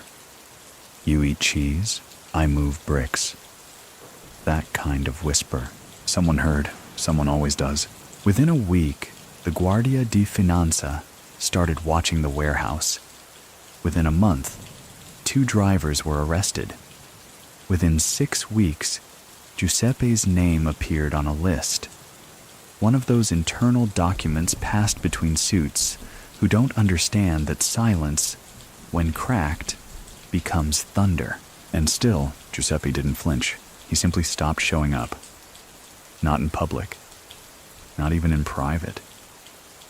The bakery didn't get its usual Thursday nod. The widow found no envelope under her bowl. Lucia began leaving the porch light off. To the villagers, it was as if the fog had forgotten to rise. Historical fact. The 1980s saw an increase in anti-mafia operations throughout Italy, particularly under the leadership of magistrates like Giovanni Falcone and Paolo Borsellino. Although focused on Cosa Nostra, the growing attention spilled across to the Ndrangheta as its influence expanded. Giuseppe did not wait for the knock. He disappeared before the first boot scuffed the cobblestone. No passport, no suitcase, just a coat, a cane, and a hill. He slips into the Aspromonte like a man walking back into memory. No one sees him go, but they feel his absence like a roof lifting off. And here begins his true myth, the years underground. Bunkers, they call them. But Giuseppe prefers rooms that remember nothing, places with no doors, only entry points, built into the hillsides, masked by vines, warmed by oil lamps. These are not hiding spots. These are observation decks. Inside one such room, carved into limestone above a dried riverbed, he keeps exactly 3 things: a cot, a wooden stool, and a transistor radio with only one working channel: folk music. Every morning, he rises before the birds and walks in place for 45 minutes. not for exercise, but for routine. Stillness without discipline, he believes, becomes stagnation. Every afternoon, a message arrives, never spoken. Sometimes it's the arrangement of firewood outside. Sometimes it's the shape of stones left by the creek. Once, it's a single sprig of thyme, soaked in rain, wedged into the mouth of a wine bottle. He reads them all, answers none. Do you remember the orchard that bloomed early that year?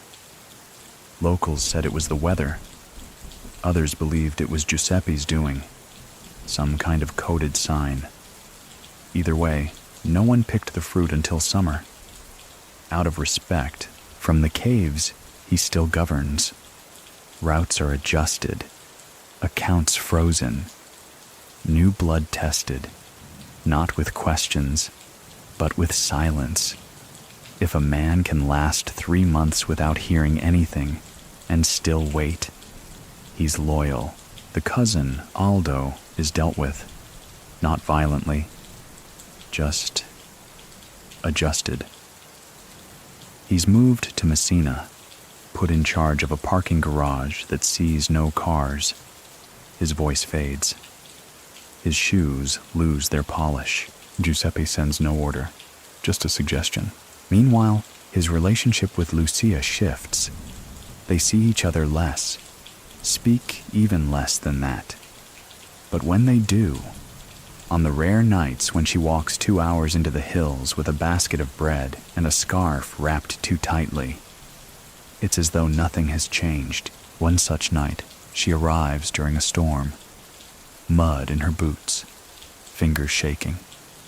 She hands him the bread, takes nothing in return, then says, "They've begun tapping the phones at the church." Giuseppe just nods.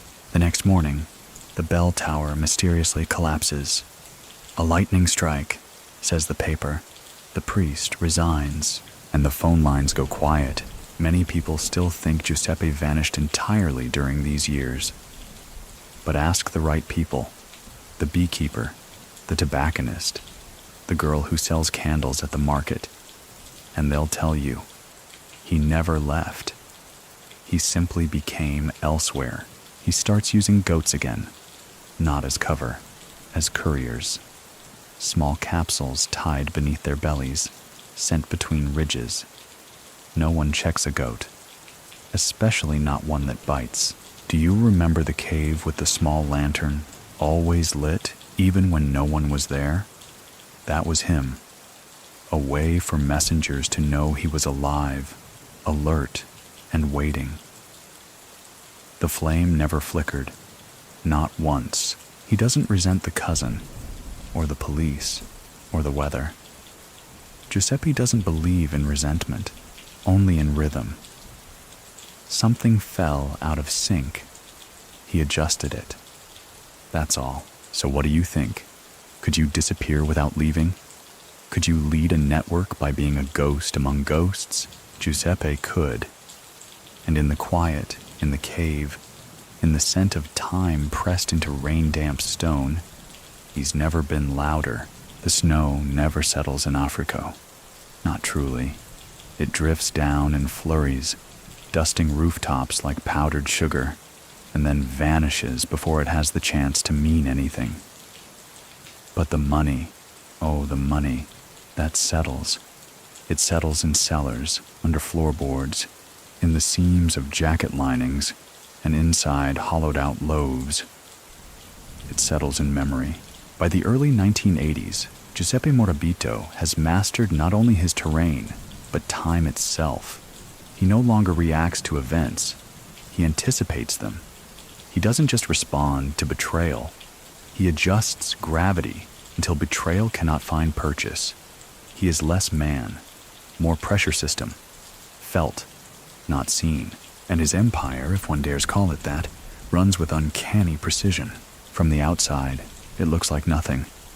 A string of minor businesses, grocers, cafes, mechanics, the kind of operations that fail to interest anyone who files reports for a living. But beneath them, a lattice of activity that spans borders, Arms, drugs, votes, silence. The real genius is in the routing. A shipment might originate in Sao Paulo, but it will pass through no fewer than 6 innocent hands before reaching Calabria. A cheese exporter in Naples, a tile warehouse in Albania, a charity organization in Lugano. None know the full picture. Each just thinks they're doing a favor for someone important. Historical fact: during the 1980s, the Ndrangheta expanded its operations through clever laundering schemes and a decentralized but coordinated network of transnational nodes. This structure made it more resilient than other crime syndicates when facing legal pressure. Giuseppe isn't in the thick of it. He's the note in the background, the hum that keeps tempo. He doesn't call meetings anymore. He calls understandings. Once, a man from Bologna sends word. A deal has soured. Too many eyes. Too many names. He needs permission to eliminate a risk. Giuseppe's reply comes not as a message, but as a correction. He sends a copy of Dante's Inferno marked at the line, "Abandon all hope, ye who enter here." The man gets the message, but he doesn't act because the risk is already gone. Quietly, before he even received the book. That's Giuseppe's style. He doesn't give permission. He gives results. Do you remember the old hunting lodge near our door? The one locals swore had ghosts?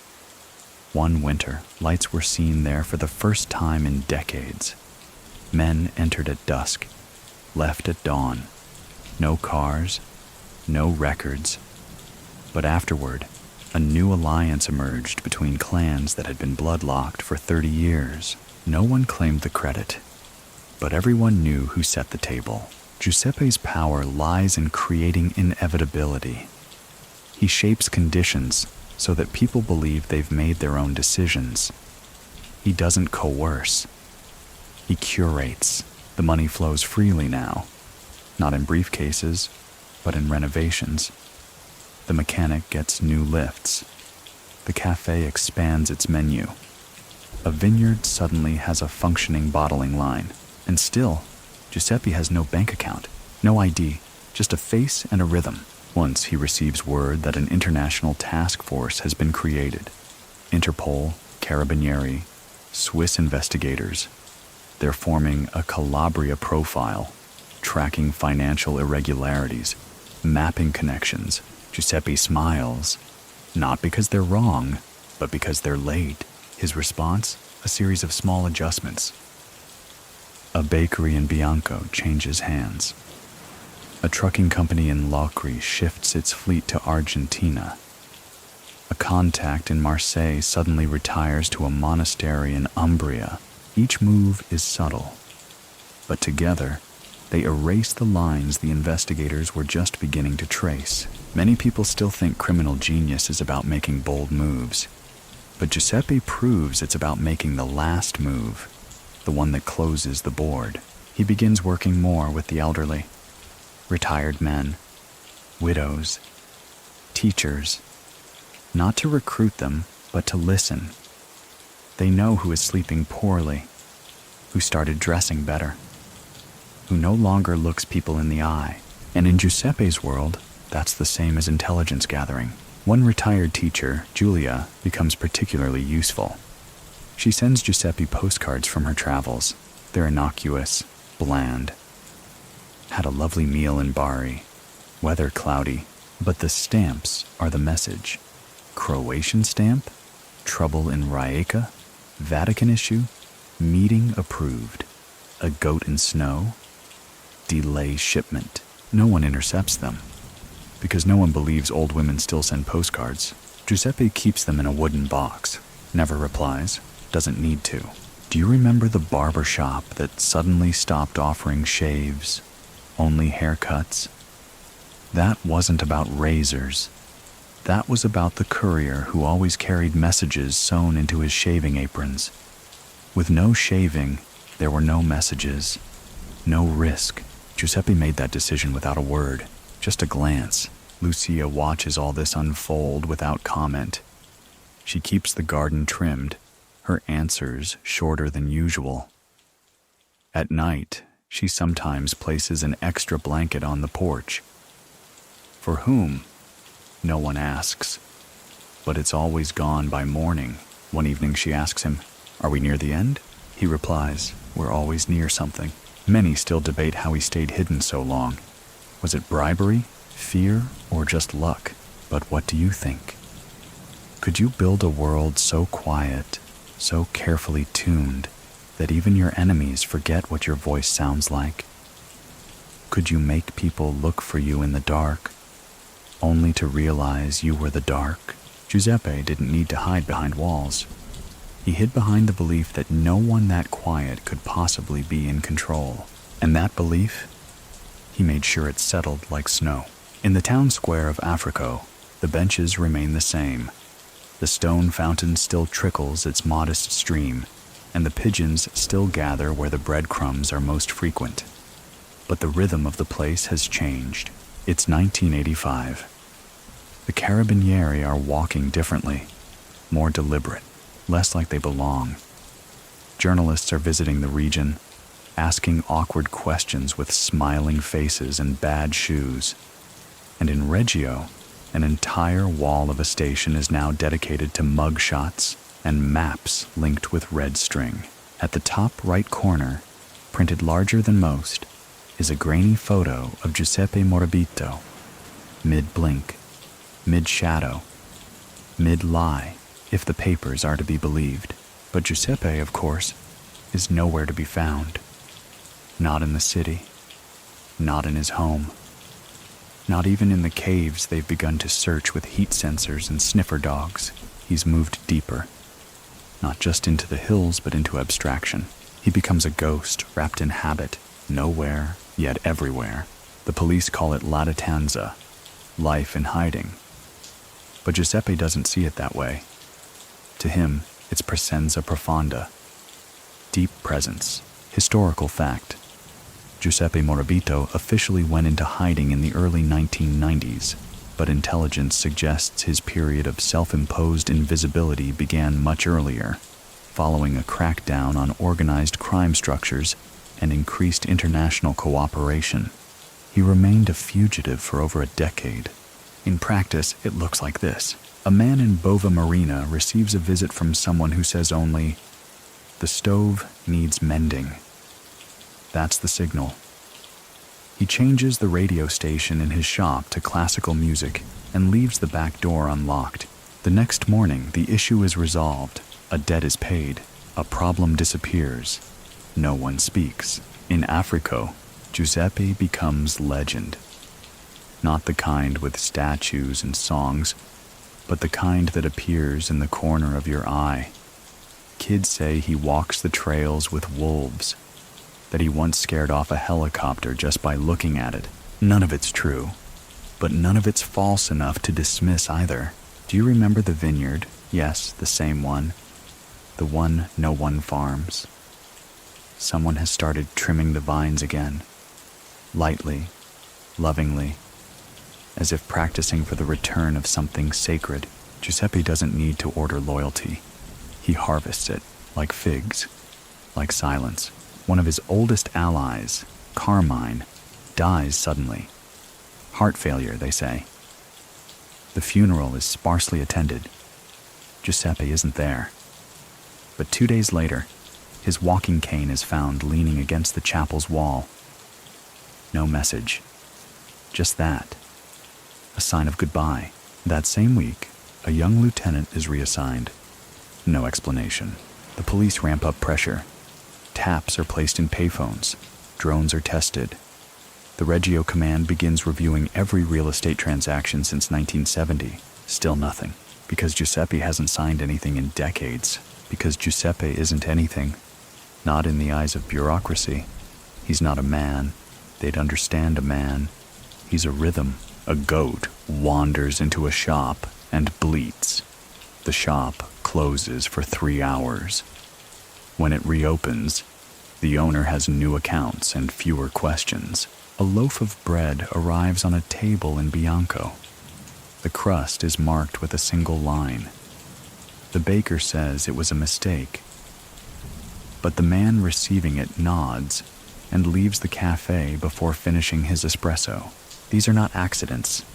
These are Giuseppe's fingers, still turning the wheel. Many people still think going into hiding is about escape, but for Giuseppe, it's about distillation.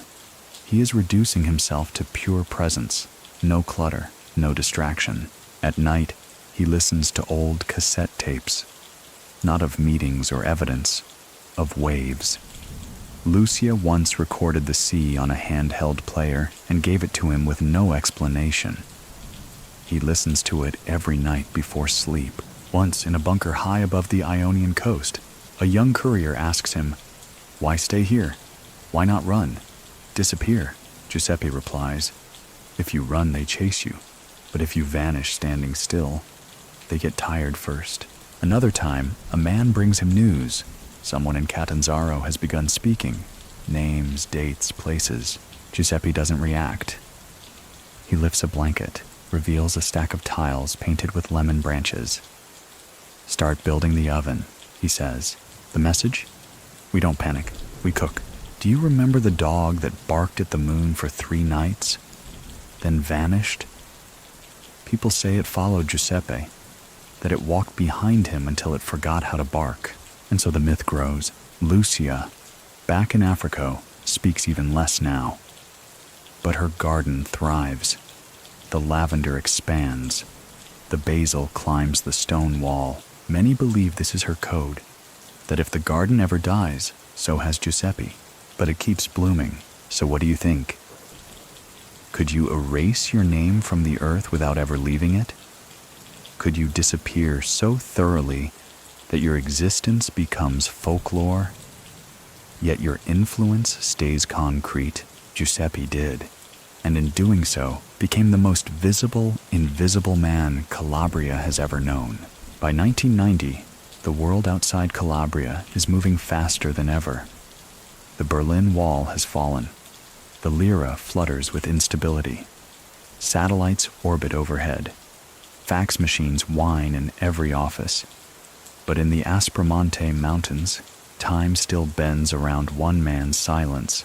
Giuseppe is now in his mid-50s, though you wouldn't know it by looking. He's thinner, yes, paler. But the eyes? The same steel gray as they were when he was a boy, gutting fish without blinking. Those eyes still unsettle men half his age, and make smarter men leave before he speaks. Down in Reggio, the investigations pile up. Prosecutors, encouraged by Rome, begin building what they call cohesive mafia architecture cases, a phrase that sounds bureaucratic until it's followed by wiretaps, raids, and press conferences full of photographs taped to foam boards. They want Morabito. They want the Ghost of Africa. They want him badly enough to send helicopters into the hills. Loud, angry machines that churn the air like wasps. They hover over valleys, drop down with heat sensors, land with dogs and long guns, and still, nothing. Giuseppe isn't running anymore. He's resonating. He lives in a rotation of spaces, a shepherd's hut near Samo, an abandoned cantina in Plati, and a hidden chamber beneath a stone quarry disguised as a shrine. He doesn't use the same place twice in 1 month. He doesn't leave footprints. He doesn't even leave warmth behind. His meals arrive without knocking, always the same. Bread, cheese, a small tin of beans, the occasional fig. Lucia still sends messages. But now it's with scarves. She hangs them on the line in prearranged sequences.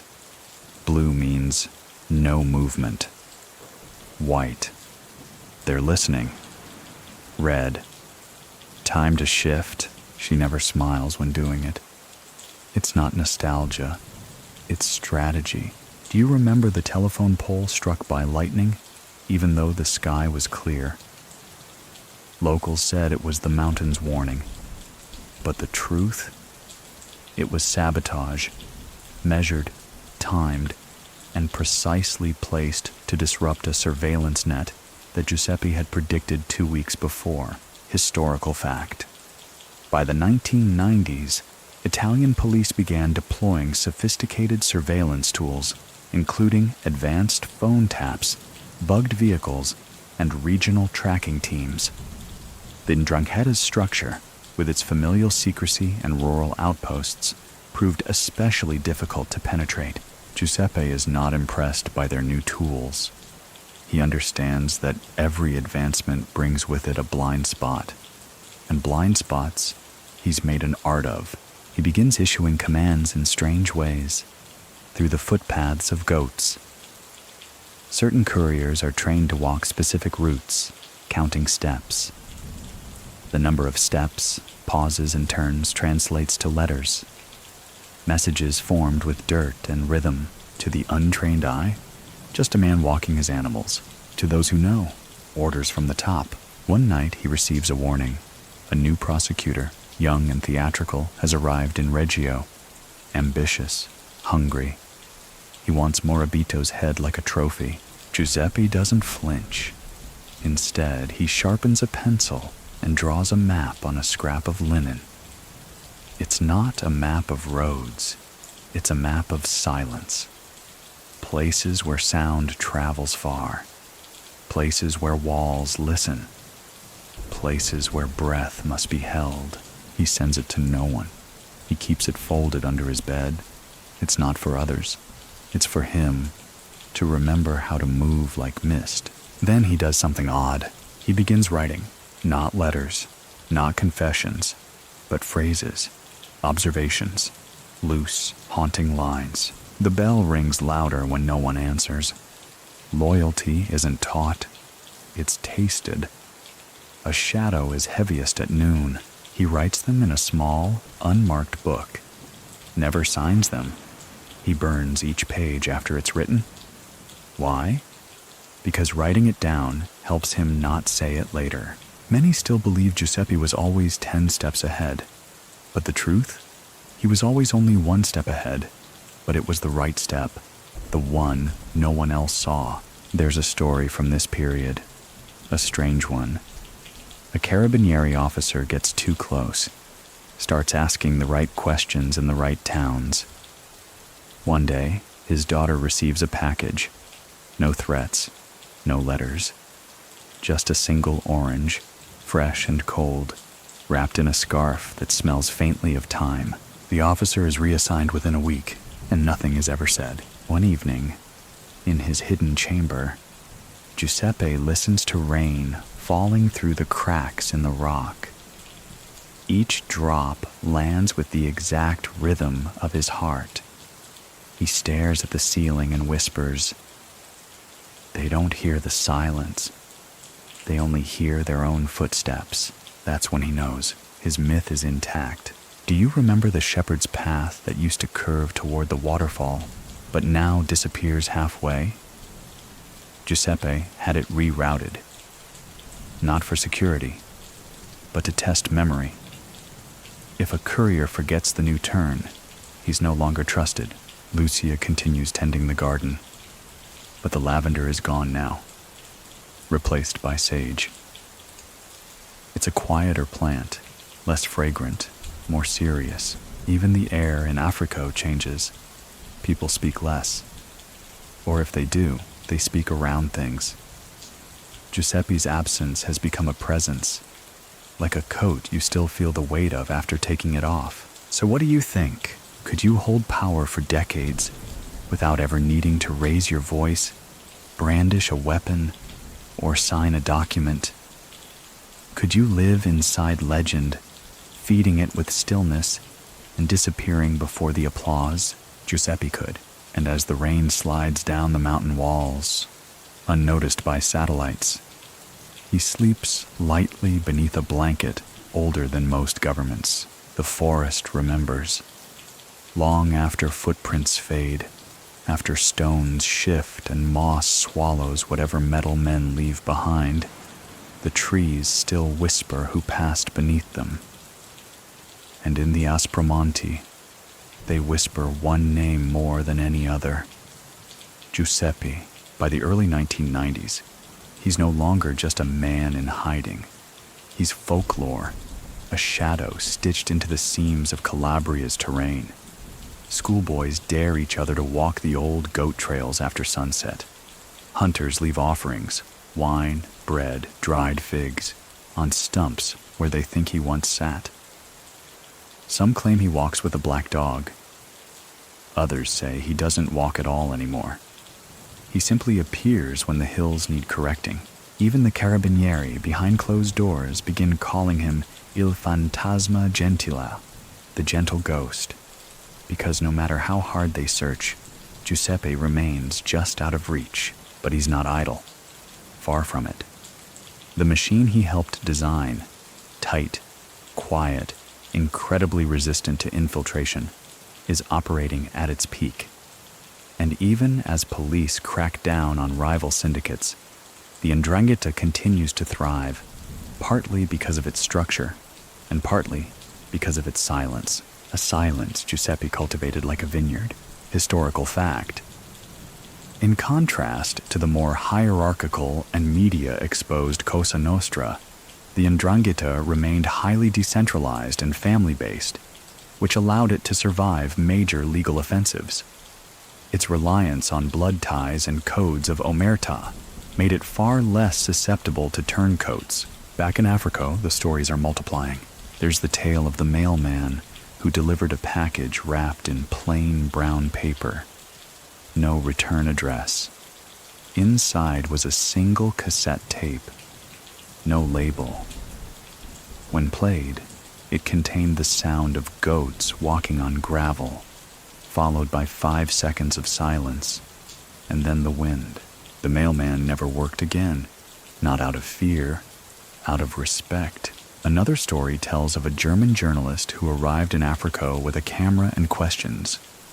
He asked about Morabito in the town square, in the church, even at the bakery. People smiled politely, offered espresso, then walked away. 3 days later, he found his car tires flattened, not slashed, just softened, as if the village itself wanted him to stay still. He left on foot. Do you remember the school teacher who gave a lesson on local history and failed to mention the Ndrangheta at all? Some said she was brave. Others said she was foolish. But when she returned home that night, she found a bottle of red wine on her doorstep with a note tied in butcher's twine. It read only, "Some histories write themselves. No one ever saw who left it." But she began teaching poetry the next week, and Giuseppe, still watching, still measuring, from his hidden locations, carved into the mountain like catacombs without prayers, he begins to sense something shifting. Not from the police, from the youth. The newer generation is louder. They carry phones, wear sneakers too white. They speak of prophets like games, of cities like conquests. They want power fast, like a meal you don't even chew. Giuseppe disapproves. He doesn't say it, but the hills know. He begins selecting. Quietly, patiently. He sends word through gestures. A scarf folded twice, not once. A basil plant uprooted and placed sideways. A church bell rung at the wrong hour. Those who listen understand, and those who don't drift away. Not punished, just omitted. Like a page removed from a book so seamlessly that no one notices it was ever there. One night, a young man named Salvo arrives at one of the mountain outposts, eager and breathless. He's completed a difficult run, transporting sensitive material across 5 provinces. He expects praise. Giuseppe offers him a fig, nothing more. Salvo asks, "Don't you want to know how I did it?"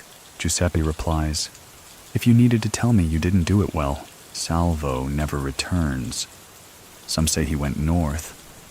Others say he stayed silently, waiting for a second chance that would never come. Lucia begins to age more rapidly now. Her hair grays, her posture tightens, but her mind sharpens still. She doesn't go to mass anymore, but she still lights candles, 5 at a time, each flame a note in a melody only she remembers. She keeps Giuseppe's old coat hanging by the door, not because she expects him, but because she knows he already passed through. Every so often, she receives a package. Inside, a bundle of herbs, a river stone, and once, a small notebook with only one line written inside. The forest forgets footsteps, but not wait. She burns the note, as always, and far from the town, Giuseppe watches the moon rise over a silent ridge.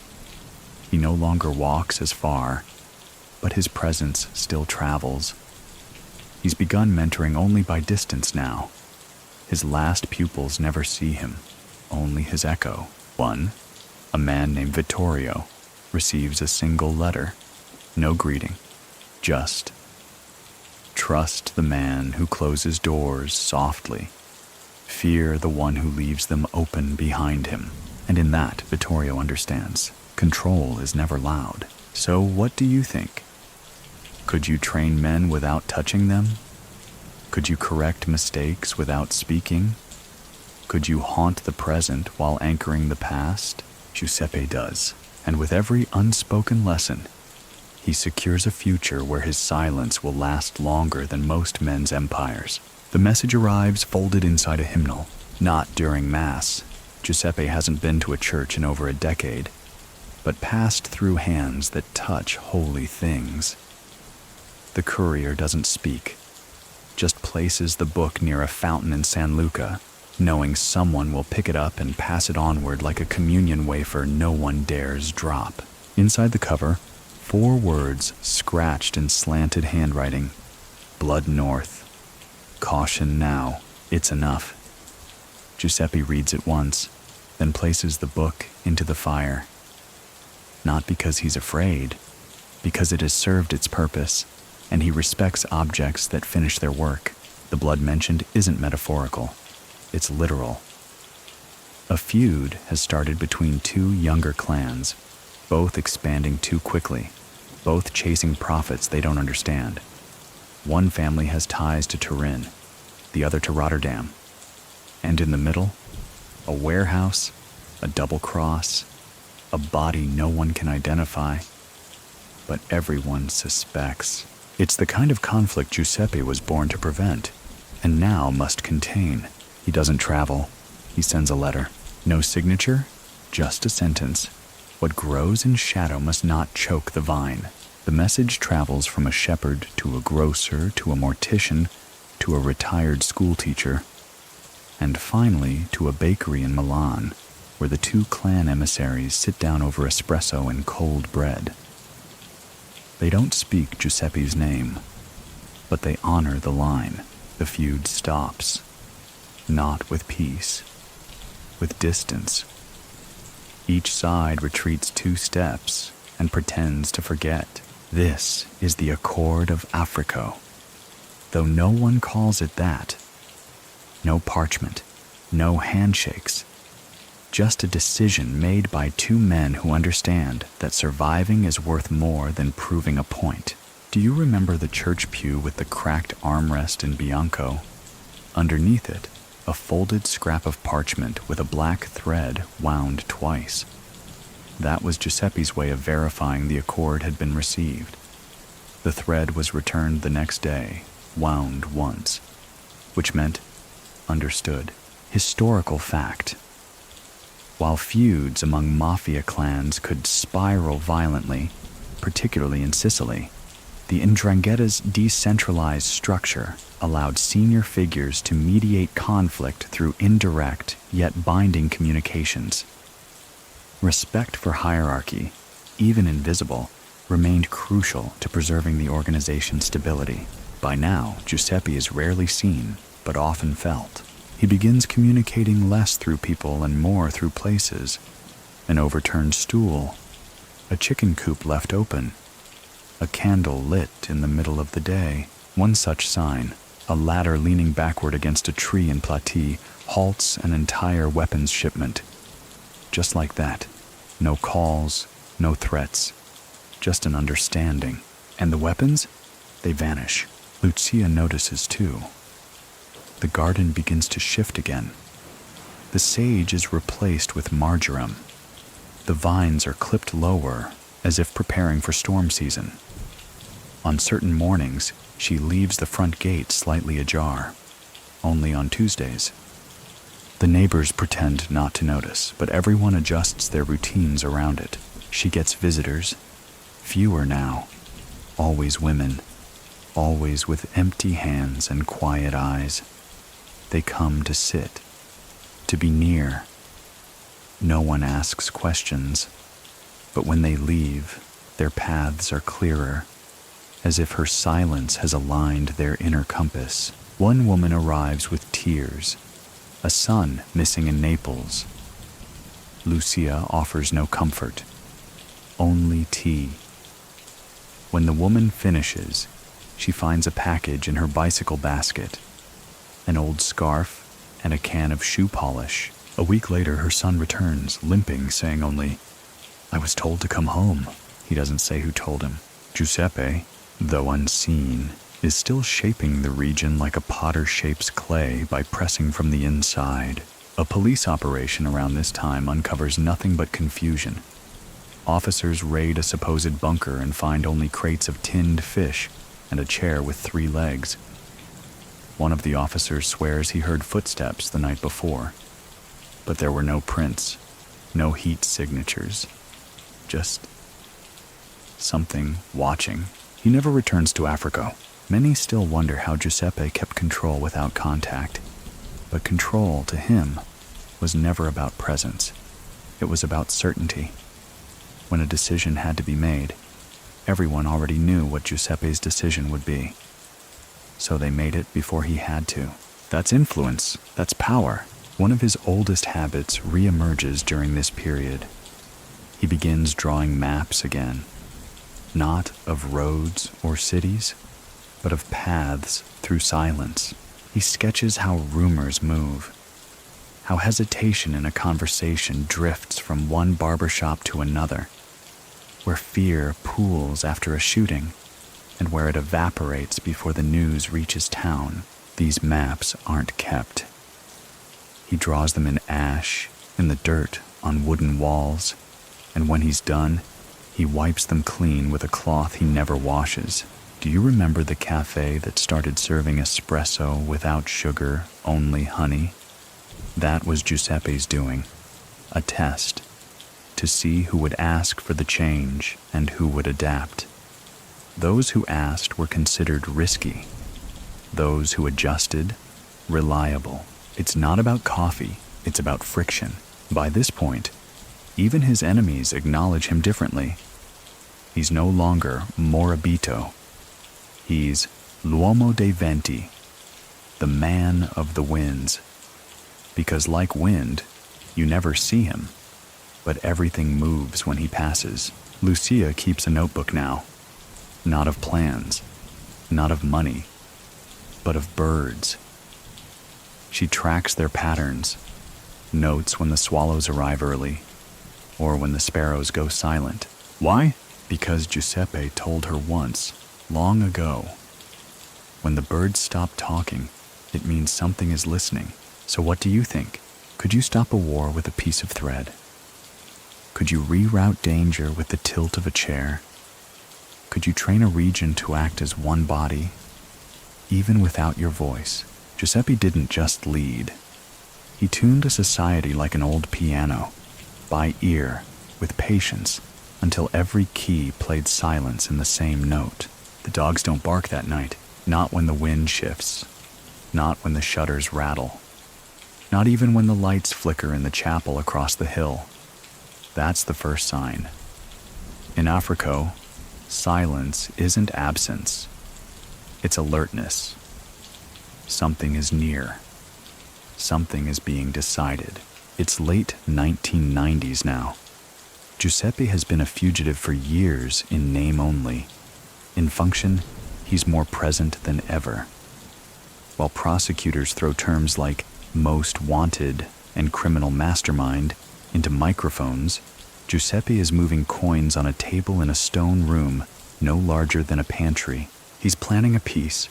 2 coastal clans, Valentini and Saraceno, are drifting toward conflict. Not over blood, not even over business, over ego. A missing truck, a misfired message, a son who didn't show proper respect at a wedding. And Giuseppe knows what happens when bruised pride is left to ferment in the Calabrian sun. Bullets, coffins, and years of economic collapse in regions that can't afford more ghosts. So he sends for the old way, the lettera piata, a folded piece of parchment sealed with wax, placed under a loaf of bread and delivered without eye contact. Inside the letter, written in coal-black ink, if the roots split, the tree falls in both directions. It arrives at a vineyard outside Saderno. The recipient reads it in the shade of an olive tree and doesn't move for 5 minutes.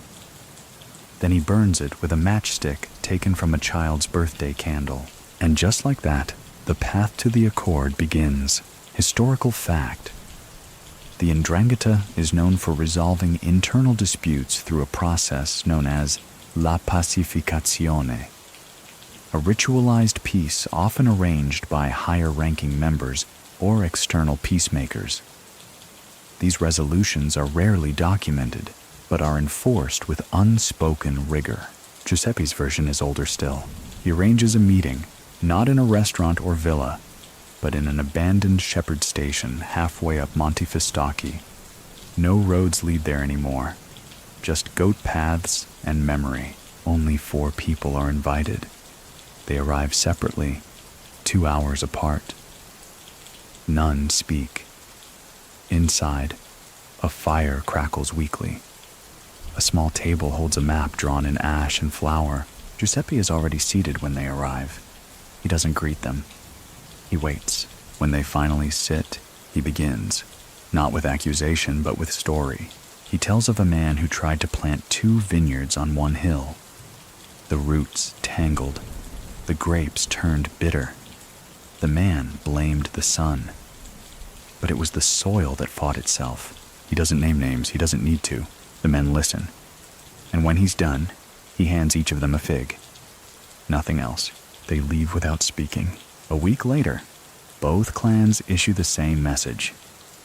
Dispute concluded. Harvest proceeds. No violence, no arrests.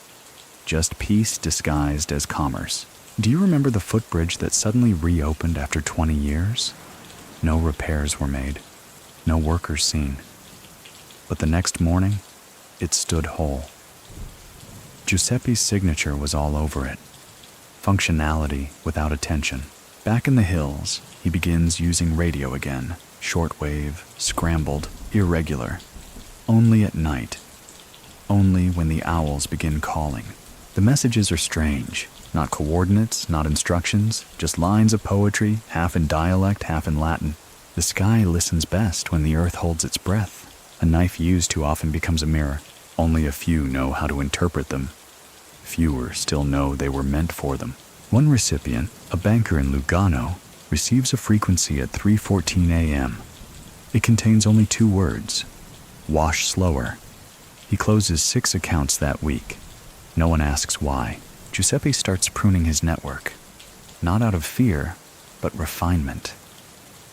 He no longer needs dozens of channels. He needs 5, maybe 3. Channels that know how to end conversations before they begin. Lucia's garden shifts again. All flowering plants are gone, replaced by herbs, thyme, bay leaf, fennel. Plants that flavor without drawing attention. Her clothesline displays nothing now. It's empty on purpose.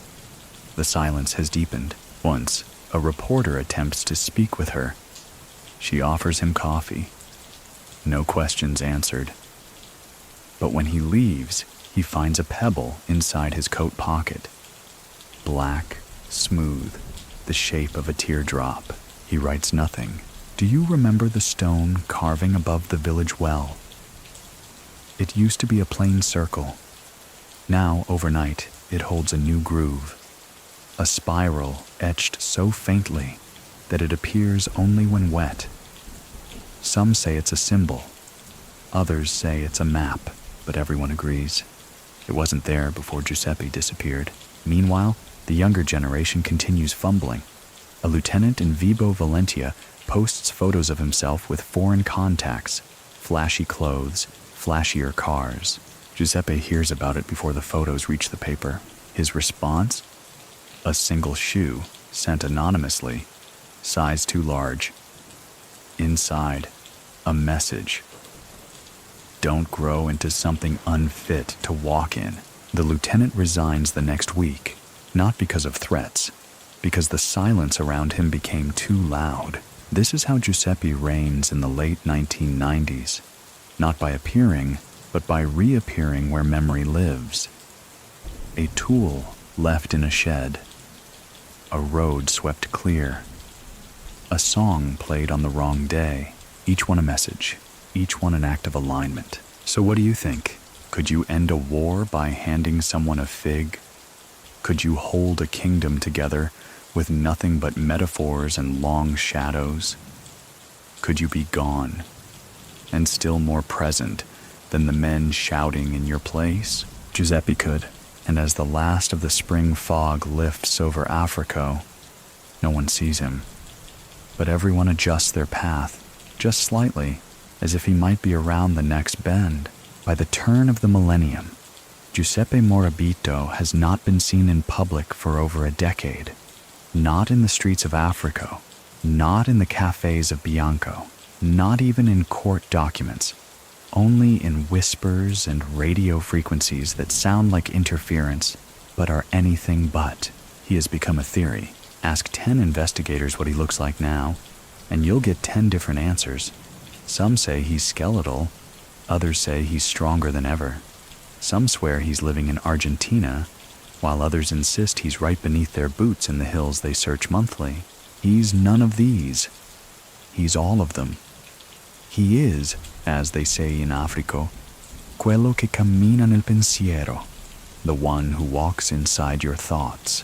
And yet, his organization still moves like clockwork lubricated with dust. Money flows. Conflicts end before they spark. Police informants go quiet without needing to be silenced. And when someone mentions his name too loudly, they begin losing things. Keys, sleep, appointments. Not from any threat, just from awareness. It's psychological. A shadow placed at the center of a map no one can fold. Historical fact. By the early 2000s, Italian anti-mafia prosecutors estimated that Giuseppe Morabito remained one of the highest-ranking members of the Ndrangheta, despite being a fugitive since the early 1990s. His ability to evade capture while retaining influence became a case study in decentralized criminal control. He now lives, most of the time, in what can only be described as a whisper of a home. A stone chamber tucked beneath a crumbled shepherd's hut, accessible only by crawling through a gap hidden beneath thorn brush. Inside, a cot, a chair, a transistor radio, and a notebook with pages torn out each day and burned before dawn. The air smells of stone and time. The silence isn't oppressive, it's curated. Visitors don't knock. They arrange small stones in specific patterns on a stump 5 kilometers west. If Giuseppe wants to see them, a sprig of rosemary appears on that same stump the next morning. If he doesn't, nothing. One visitor is accepted, a boy, 12, the son of a widow who once baked for Giuseppe's network. The boy carries no message, just curiosity. He's heard of Giuseppe from whispers in the wind, from elders who speak his name with reverence. The boy arrives, not knowing what to expect. Giuseppe gives him tea. No sugar, no questions. They sit in silence. Eventually, the boy asks, "Are you the one who decides everything?" Giuseppe replies, "No, I'm the one who listens before anyone else does." And that's the end of the lesson. Do you remember the old antenna on the schoolhouse roof that buzzed every Sunday at noon? That wasn't for television. It was a pulse, a signal Giuseppe used to test whether watchers were still watching. When it buzzed 3 times, it meant surveillance was rising. When it stopped, the air was clear. Lucia, too, has retreated further. Her garden is now mostly stone and shadow. A bench, a candle, a small basin for birds who no longer come. But she tends to it all the same. Sometimes, people leave notes under the basin. She never reads them. She simply lights a match and burns each one as if feeding a fire that guards something ancient. One afternoon, a package arrives from Naples. Inside, a pair of eyeglasses, a folded map of Albania, and a single photograph of a man whose name doesn't matter. Giuseppe opens the package, nods, then buries it beneath a fig tree at dusk. That tree? It hasn't borne fruit in years. But the next season, it blossoms. That's the language now. No more orders, no more names, just gestures understood by those fluent in Giuseppe's rhythm. Even police begin adjusting. They stop raiding villages with flash and noise. They begin arriving in plain clothes, walking slowly, pretending to be tourists or surveyors. But it doesn't matter. The hills still notice. They always have. Once, a police team installs a camera disguised as a birdhouse. Within 48 hours, it's replaced with an actual birdhouse. Same shape, same paint, but housing swallows instead of wires. No one claims responsibility. The officers pretend not to notice. Giuseppe's name appears less and less in reports. Not because he's forgotten, because mentioning him doesn't help. There's no paper trail, no phone call, no receipt. Only movement and the faint smell of tobacco and time when the wind shifts. His network has thinned by design. A skeleton crew of couriers who don't speak, and a handful of watchers who no longer need messages. They simply act when the vines shift or a goat changes its trail. There's one final innovation, a signal known only to 3 people. A candle left burning inside a ruined bell tower, visible only at dawn from a single angle on a nearby ridge. When that candle is lit, it means Giuseppe has left. Not died, left. Gone further or gone home. It's never been lit, not once. So what do you think? Could you become the final authority in a world that thrives on confusion? Not by asserting, but by subtracting? Could you remain the most powerful man in a country without ever signing your name? Giuseppe has, and in doing so, he has taught those around him the most powerful lesson of all. Not every king needs a castle. Some only need a place to disappear and be remembered anyway. They call it Operation Aspromonte, an initiative launched by Rome, pressured by Europol, funded with millions, staffed with satellite teams, forensic analysts, canine units, and the kind of men who chew gum while holding rifles. The goal is singular. Capture Giuseppe Morabito, the ghost of Africa, the man who has outlasted magistrates, outmaneuvered intelligence officers, and outweighted presidents. By now, his legend has outgrown even the archive of truth. There are agents who don't believe he exists, who think he's a composite character, a metaphor created to explain how something so quiet could be so vast. But the older agents, the ones who've climbed the Aspromonte and returned tired in the soul, they know. They've heard the birds fall silent for no reason. They've followed footprints that vanished mid-path. They've seen a door still warm to the touch with no one inside. They know Giuseppe is real. They just don't know how to prove it, so they try harder. Operation Aspromonte launches with 500 personnel, 22 checkpoints, night raids, drones. a command center carved into a temporary barracks just outside Lockery.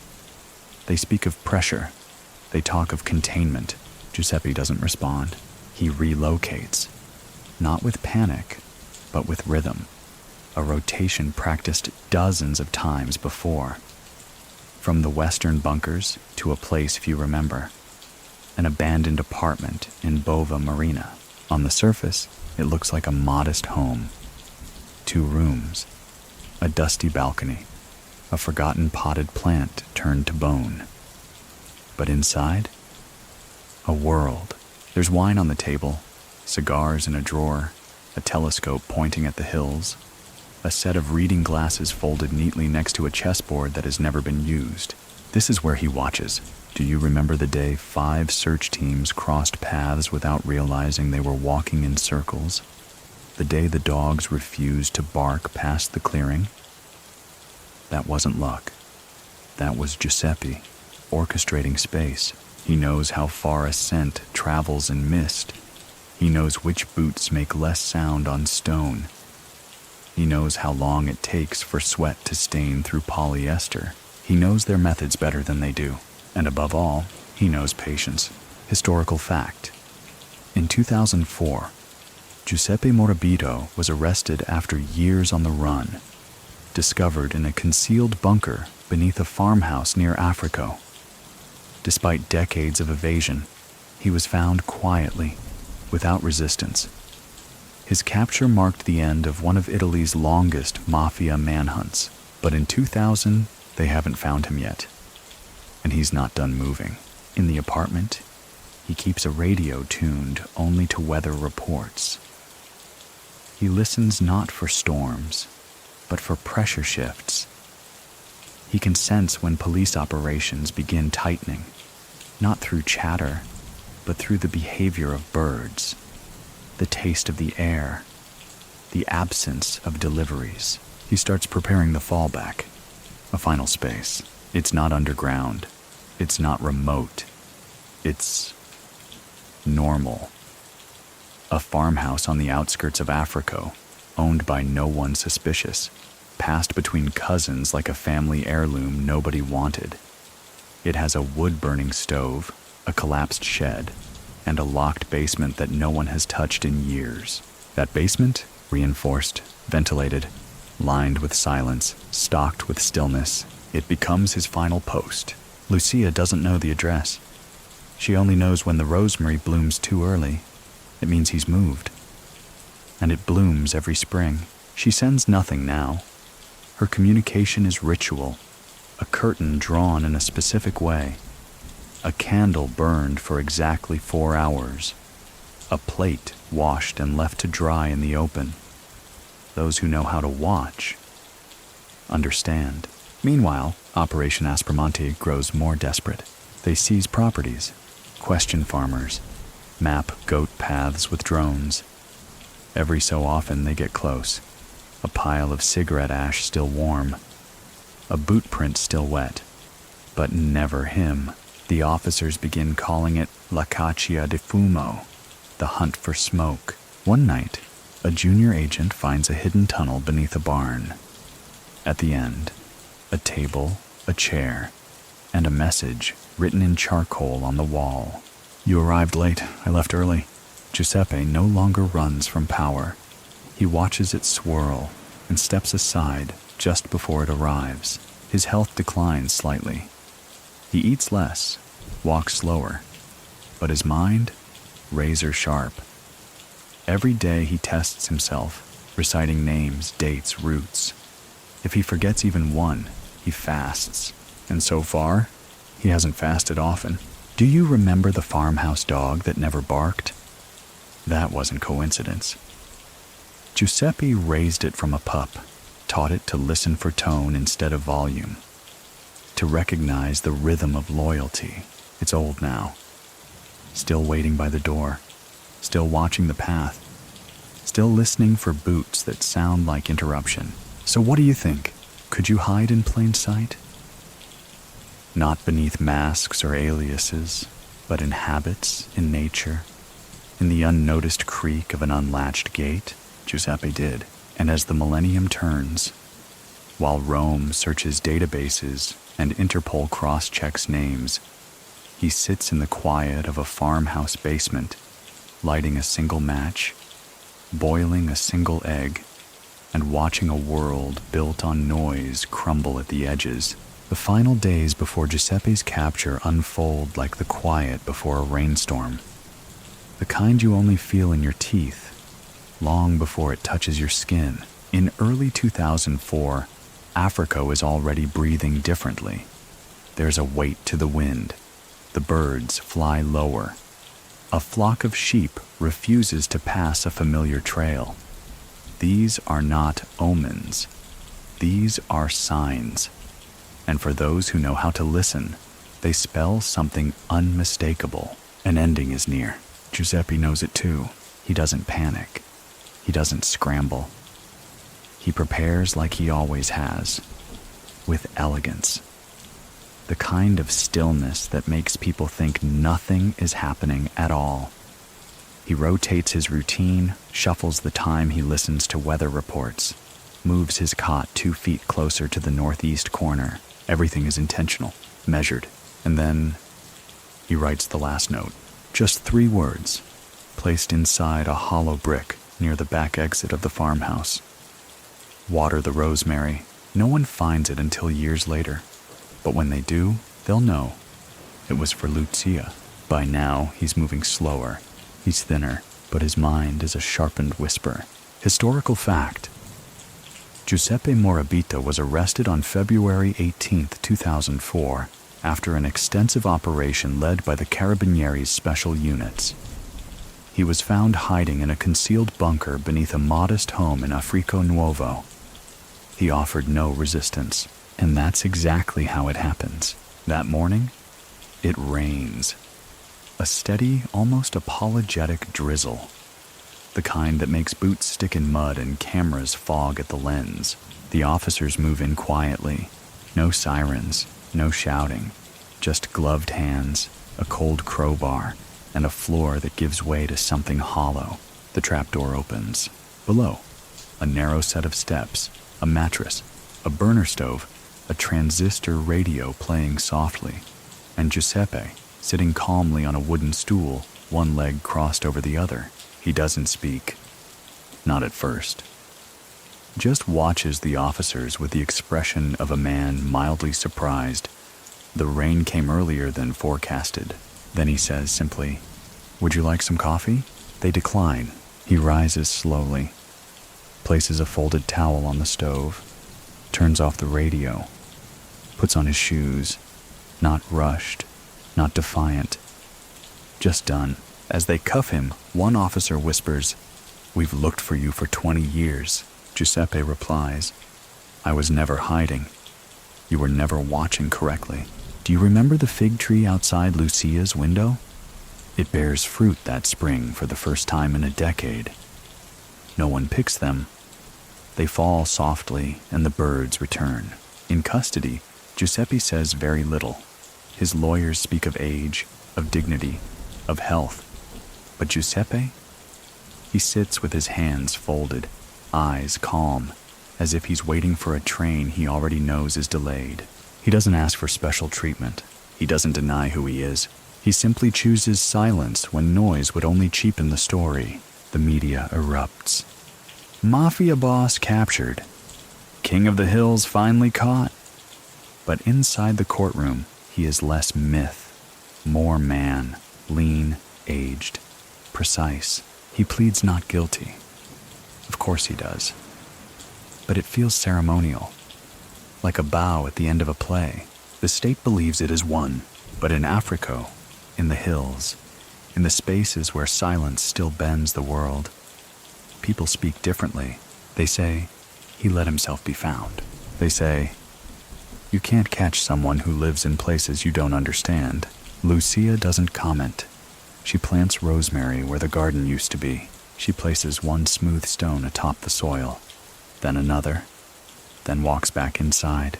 Do you remember the church bell that rang twice at midnight, despite no one pulling the rope?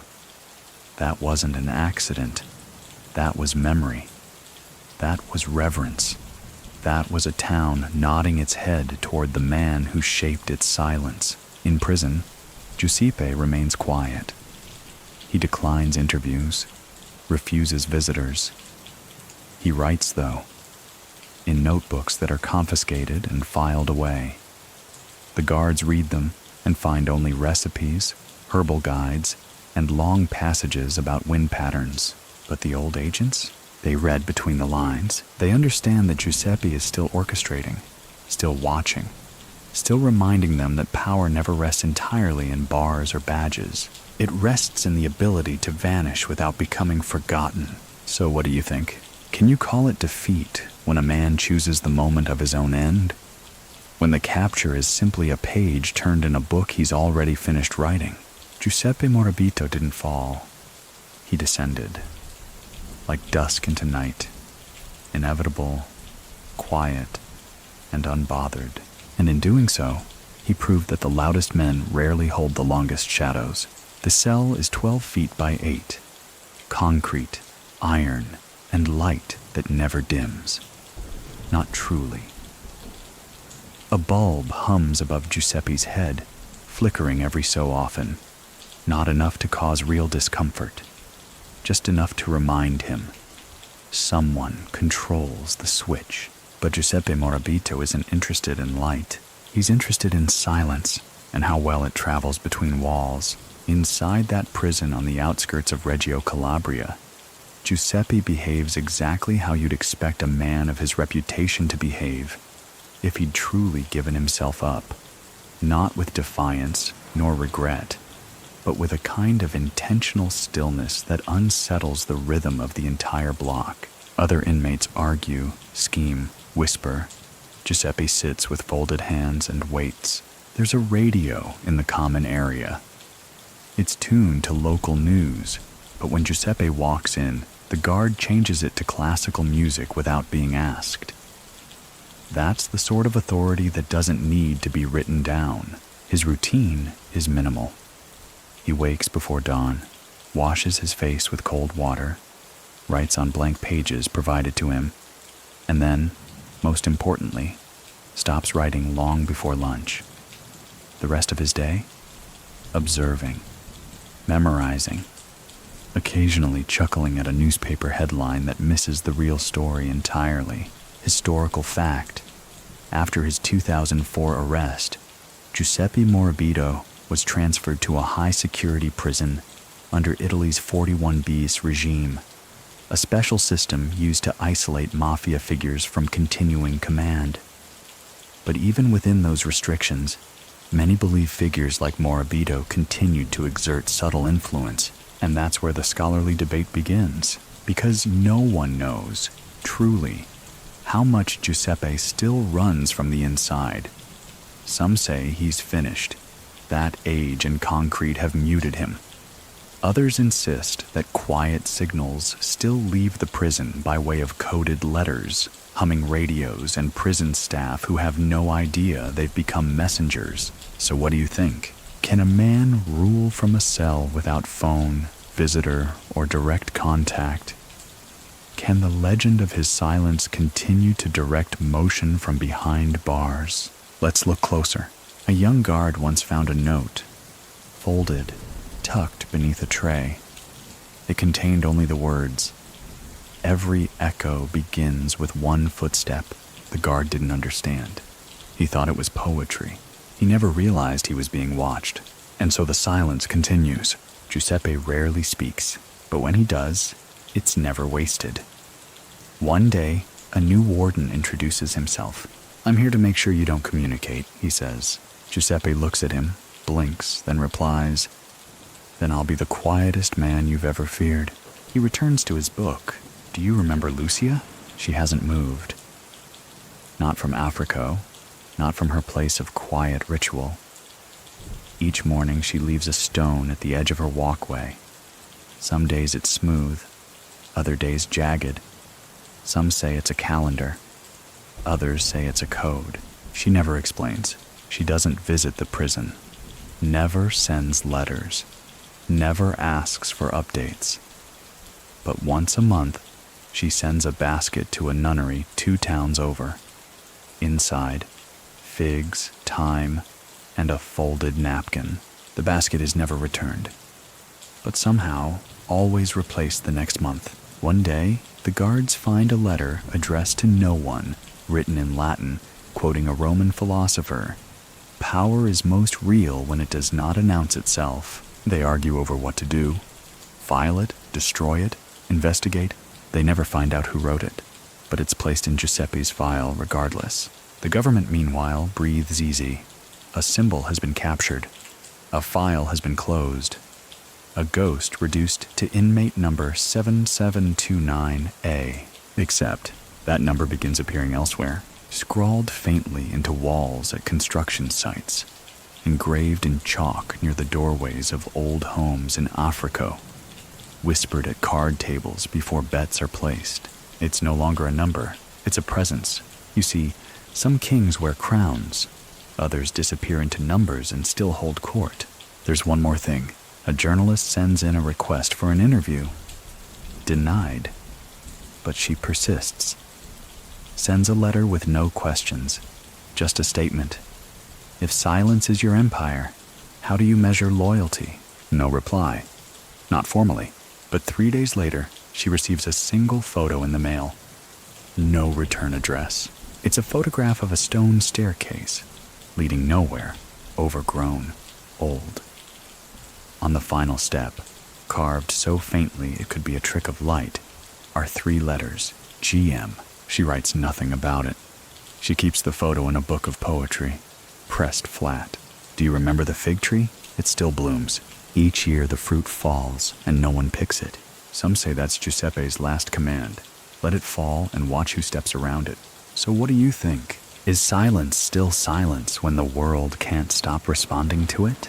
Or is it the loudest sound we've simply forgotten how to hear? Giuseppe Morabito doesn't ask. He just waits. He just breathes.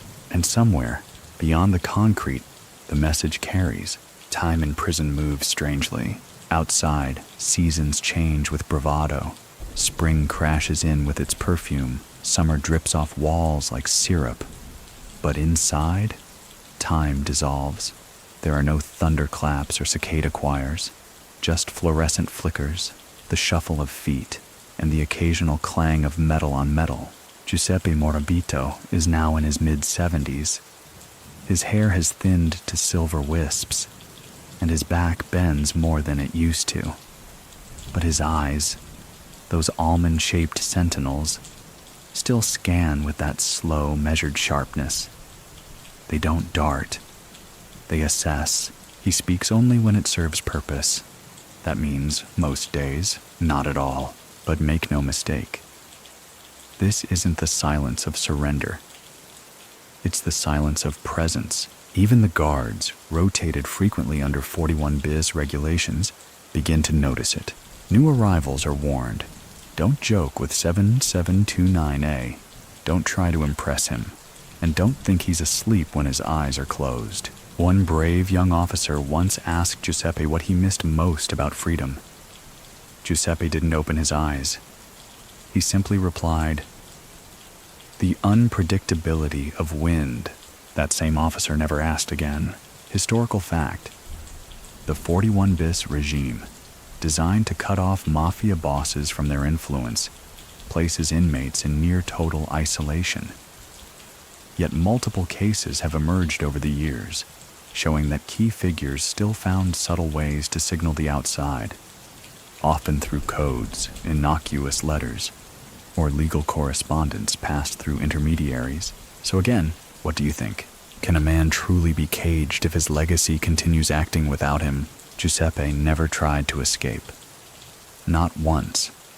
He was offered transfers, even plea deals in exchange for testimonies. He declined them all. His refusal wasn't arrogance, it was policy. To speak was to shift balance. And Giuseppe understood better than most that sometimes silence holds a system in place more effectively than any decree. Meanwhile, the outside world reshapes itself. The Ndrangheta evolves. Younger blood rises, some eager to modernize, others still clutching rosaries before meetings. cocaine routes expand through northern ports. London bankers begin laundering money without even realizing it. But even amidst that evolution, one name never leaves whispered reverence: U Tiradritu, the straight shooter, Giuseppe Morabito, the man who never raised his voice, never used a phone, and yet rerouted entire economies with a nod. Do you remember the small chapel near Africo where candles were once lit for no particular reason? It's lit again, not every night, just when the wind shifts strangely, when fog clings too long to olive leaves, or when a certain goat path echoes with the crunch of feet no one sees. Someone tends that chapel, no one claims to. But fresh rosemary is always tucked into the cracks between the pews, and once the words non dementicare, don't forget, appeared faintly in chalk near the altar. Some say it was kids, others say it was memory finding a new surface. Lucia, now aged and quieter than ever, continues her ritual. She no longer walks far, but each morning she draws her curtain back at exactly 6:11 a.m. The sun hits a small mirror on her wall and reflects for 20 seconds onto a framed photo. Giuseppe, in his 30s, unsmiling, but not unkind. She never dusts that frame. And in a dusty archive office in Rome, a low-ranking analyst notices something, a pattern. Every 5 months, a parcel of land in Calabria, previously unused, suddenly triples in value, not due to development, not due to infrastructure, just influence. Buyers appear, sellers vanish, records shift.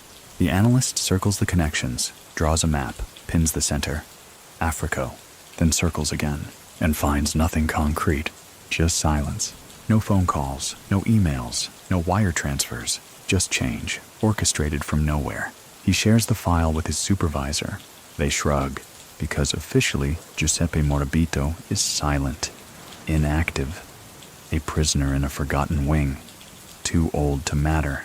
Unofficially, he's a metronome still ticking at the edge of power, and every tick means someone out there is still listening. One day a letter arrives at the prison.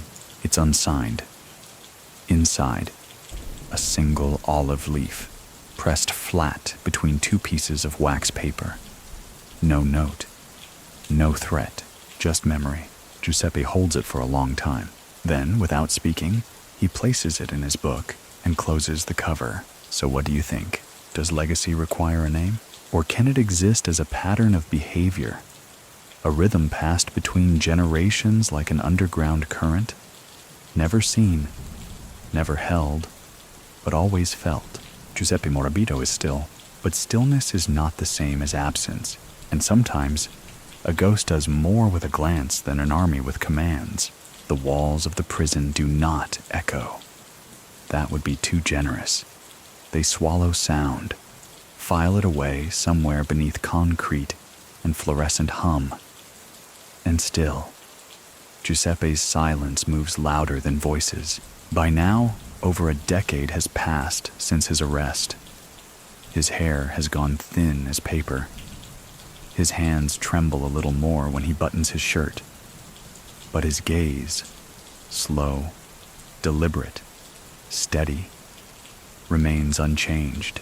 They've stopped calling him the boss inside. Now they call him Il Nonno, the grandfather. Sometimes with mockery, sometimes with reverence, always with caution. One inmate once mocked him during rec time, laughing too loud, too long. The next day, the inmate slipped on a freshly mopped floor and cracked a rib. Coincidence, officially. But even the janitor started sweeping more carefully around Giuseppe after that. So what do you think? Is fear inherited, or does it just learn to take new shapes over time? Historical fact. Despite incarceration, several Italian mafia figures, especially within the Ndrangheta, managed to sustain influence by embedding behavioral codes, non-verbal systems of power that could endure without direct communication. Morabito's legend became one such system, symbolic, atmospheric, almost mythological. And Giuseppe? He seems content to become more symbol than man.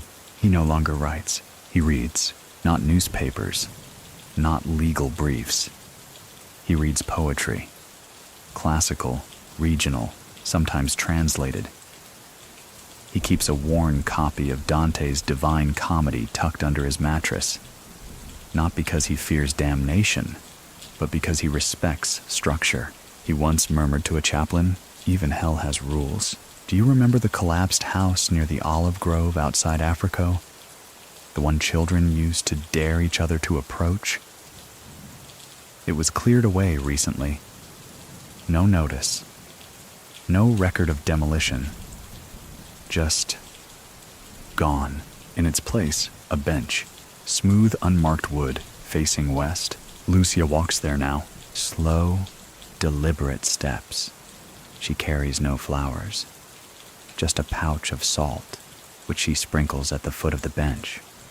When asked why, she only says, he preferred things preserved, not mourned.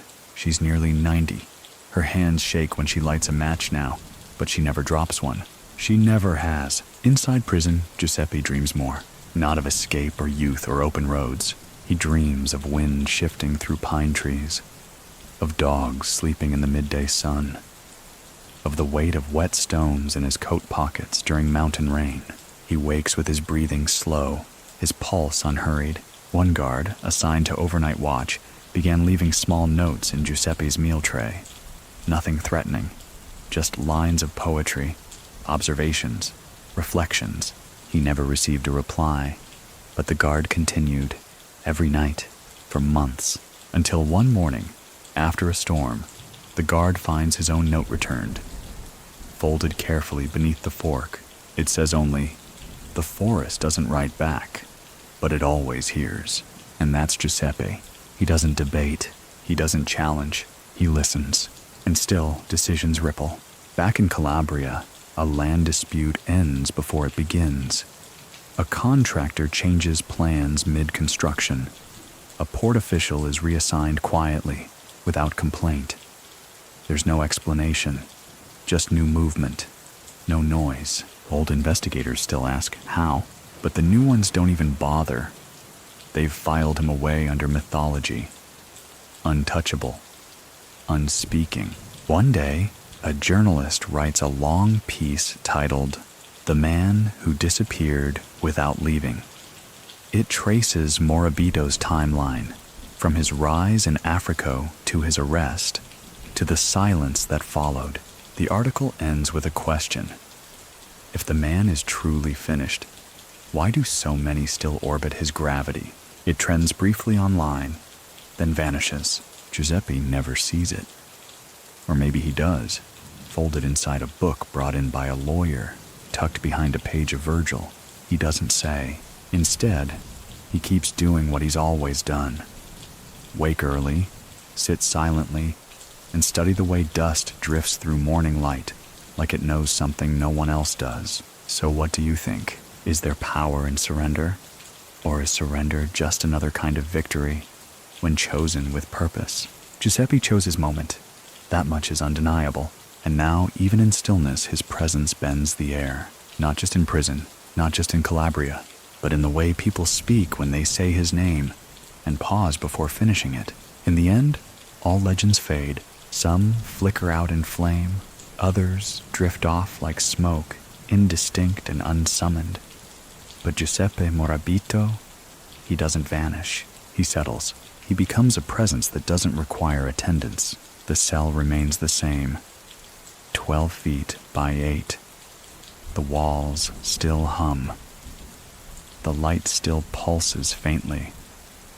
But now, they seem to do so in time with his breath, as though the prison has adjusted its rhythm to match the man at its core. It's 2020 now. Giuseppe is in his 80s. Frail, yes, but never diminished. When he walks to the infirmary, other inmates clear the path without a word. Not from fear, not anymore. From understanding. There's something unshakably eternal about a man who never once needed to raise his voice to be obeyed. Historical fact. Giuseppe Morabito remained imprisoned until his death in 2022. He died of natural causes in a prison hospital, having spent nearly 2 decades under maximum security, never once cooperating with law enforcement, never once speaking publicly. The guards say he died with his eyes open, that he seemed to be watching something none of them could see. But let's go back a little. A few months before that moment, Giuseppe receives his final visitor, a priest from Africa, young, earnest, new to the order.